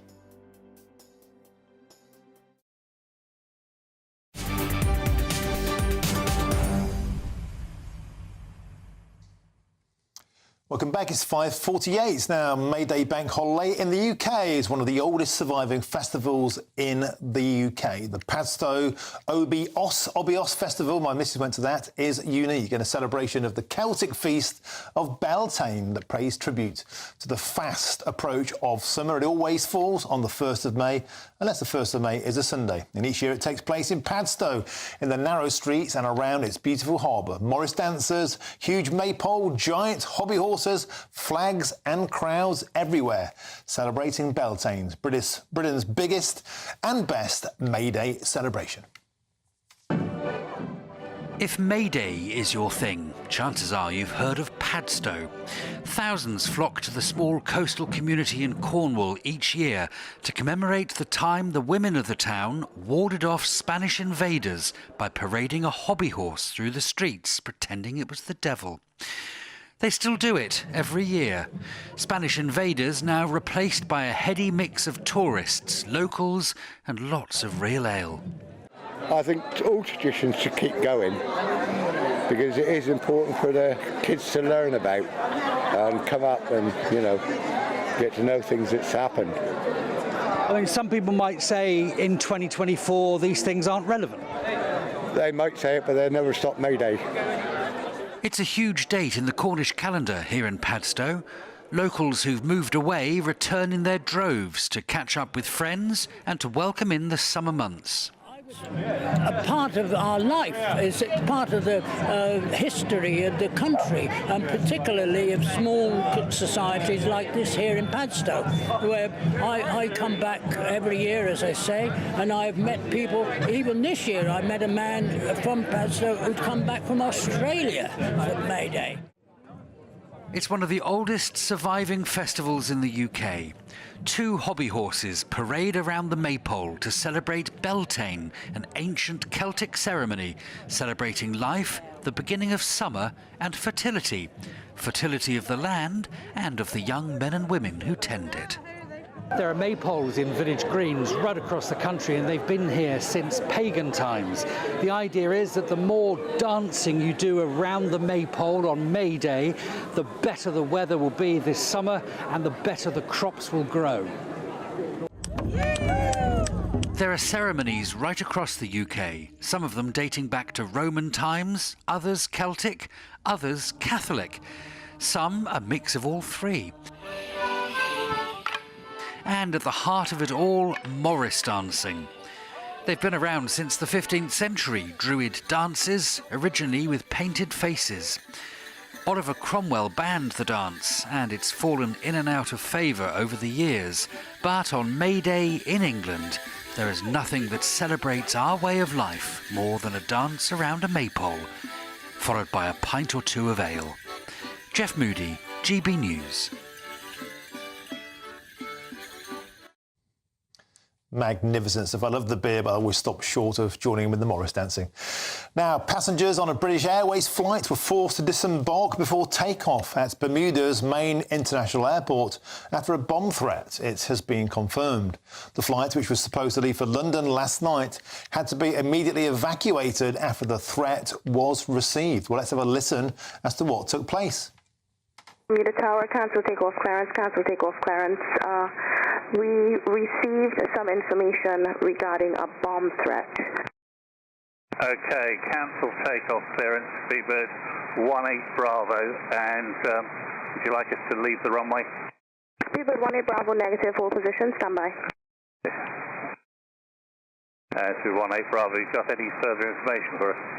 Speedbird 18 Bravo, I was just on the phone with the airport duty officer, and they reported that they received an email saying that there is a bomb on board, and we are currently working on getting the authorities out and getting you to an isolated area to disembark, possibly. Well, joining me now to discuss this is travel and aviation expert Sally Gethin. Sally, welcome to the show. Every passenger's worst nightmare, but what struck me was how calmly and efficiently that was all dealt with. Yes, I agree. And actually, you know, there are layers of protocols behind any emergency situation like this. It's all enshrined in international aviation law, and airlines are required to put in drills to rehearse for this, but also the airports are as well. And also air traffic control will be looking at managing the airspace safely in a crisis like this as well. And everything went calmly, nobody was injured, and it all went very, very efficiently. Yeah, so in real terms, what happened was obviously the flight was aborted. The aircraft was actually on the taxiway. It seems that this threat came through by email literally at the last minute. So the flight was due to leave at 8:50. And I understand that the email came through before 9 p.m. So the pilot, nerves of steel there, you know, had to come away from the live runway and also wait instructions about where to position, because in a situation like that, you need the aircraft to be positioned away from the main terminal building at a safe distance, and then to disembark the passengers and keep them calm as well. OK, and Sally, very quickly, we have a quick 30 seconds. It's not putting people off. The weather's so miserable. Record numbers of Brits are trying to get away for the May bank holiday. Yes, and in fact, bookings are up over 10% this time last year, mainly because of the awful incessant rain that we've been getting and the cold weather. So, yeah, there are lots of people trying to get a last-minute break in May. The downside to that is that prices are a little bit steep at the moment. There's lots of reasons for that, the cost of fuel and the cost of living and lots of other reasons. But yeah, there's a big scramble for people trying to get away for last-minute breaks this month. OK, great. We have to leave it there. Thank you very much, Sally Gethin. Always a pleasure to have you on the show. Now, I've got to leave it there. I'll be back 3 tomorrow. It's Jubes & Co. after this with Bev Turner. But I'm on for Jacob Rees-Mogg tonight. I'm transitioning into Jacob Rees-Mogg. Please join me at 8 o'clock. But first, it's time for your weather.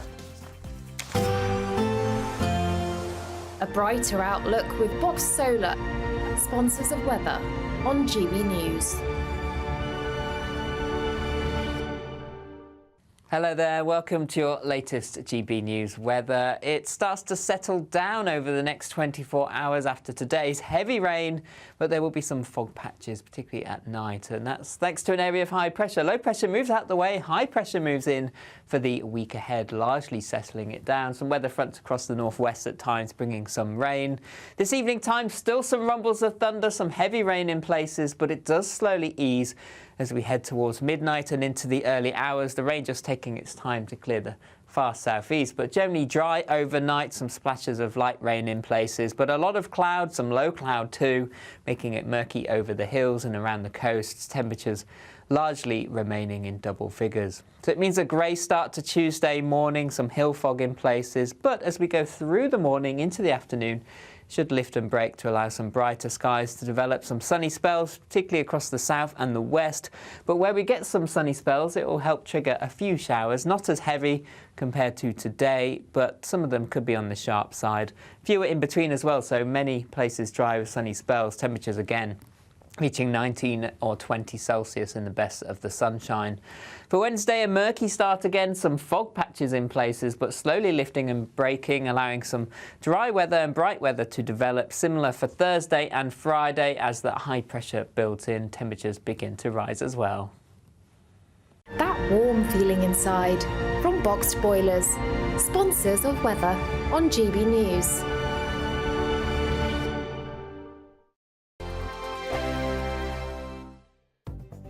The latest GB News travel.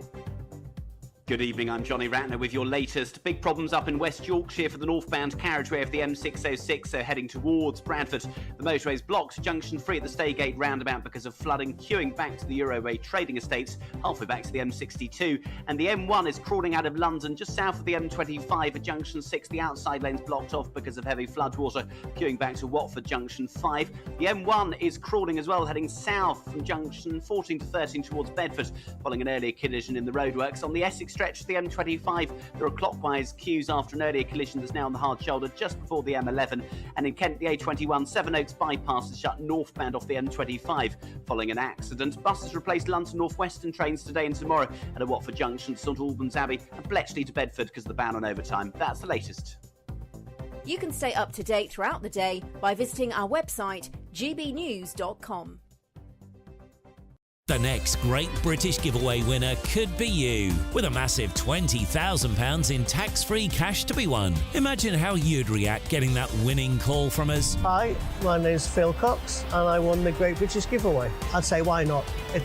What is it? The price of a text and £2 to enter. And if I can win it, anybody can win it. And they're going to get even more money this time round, so why wouldn't you go in the draw?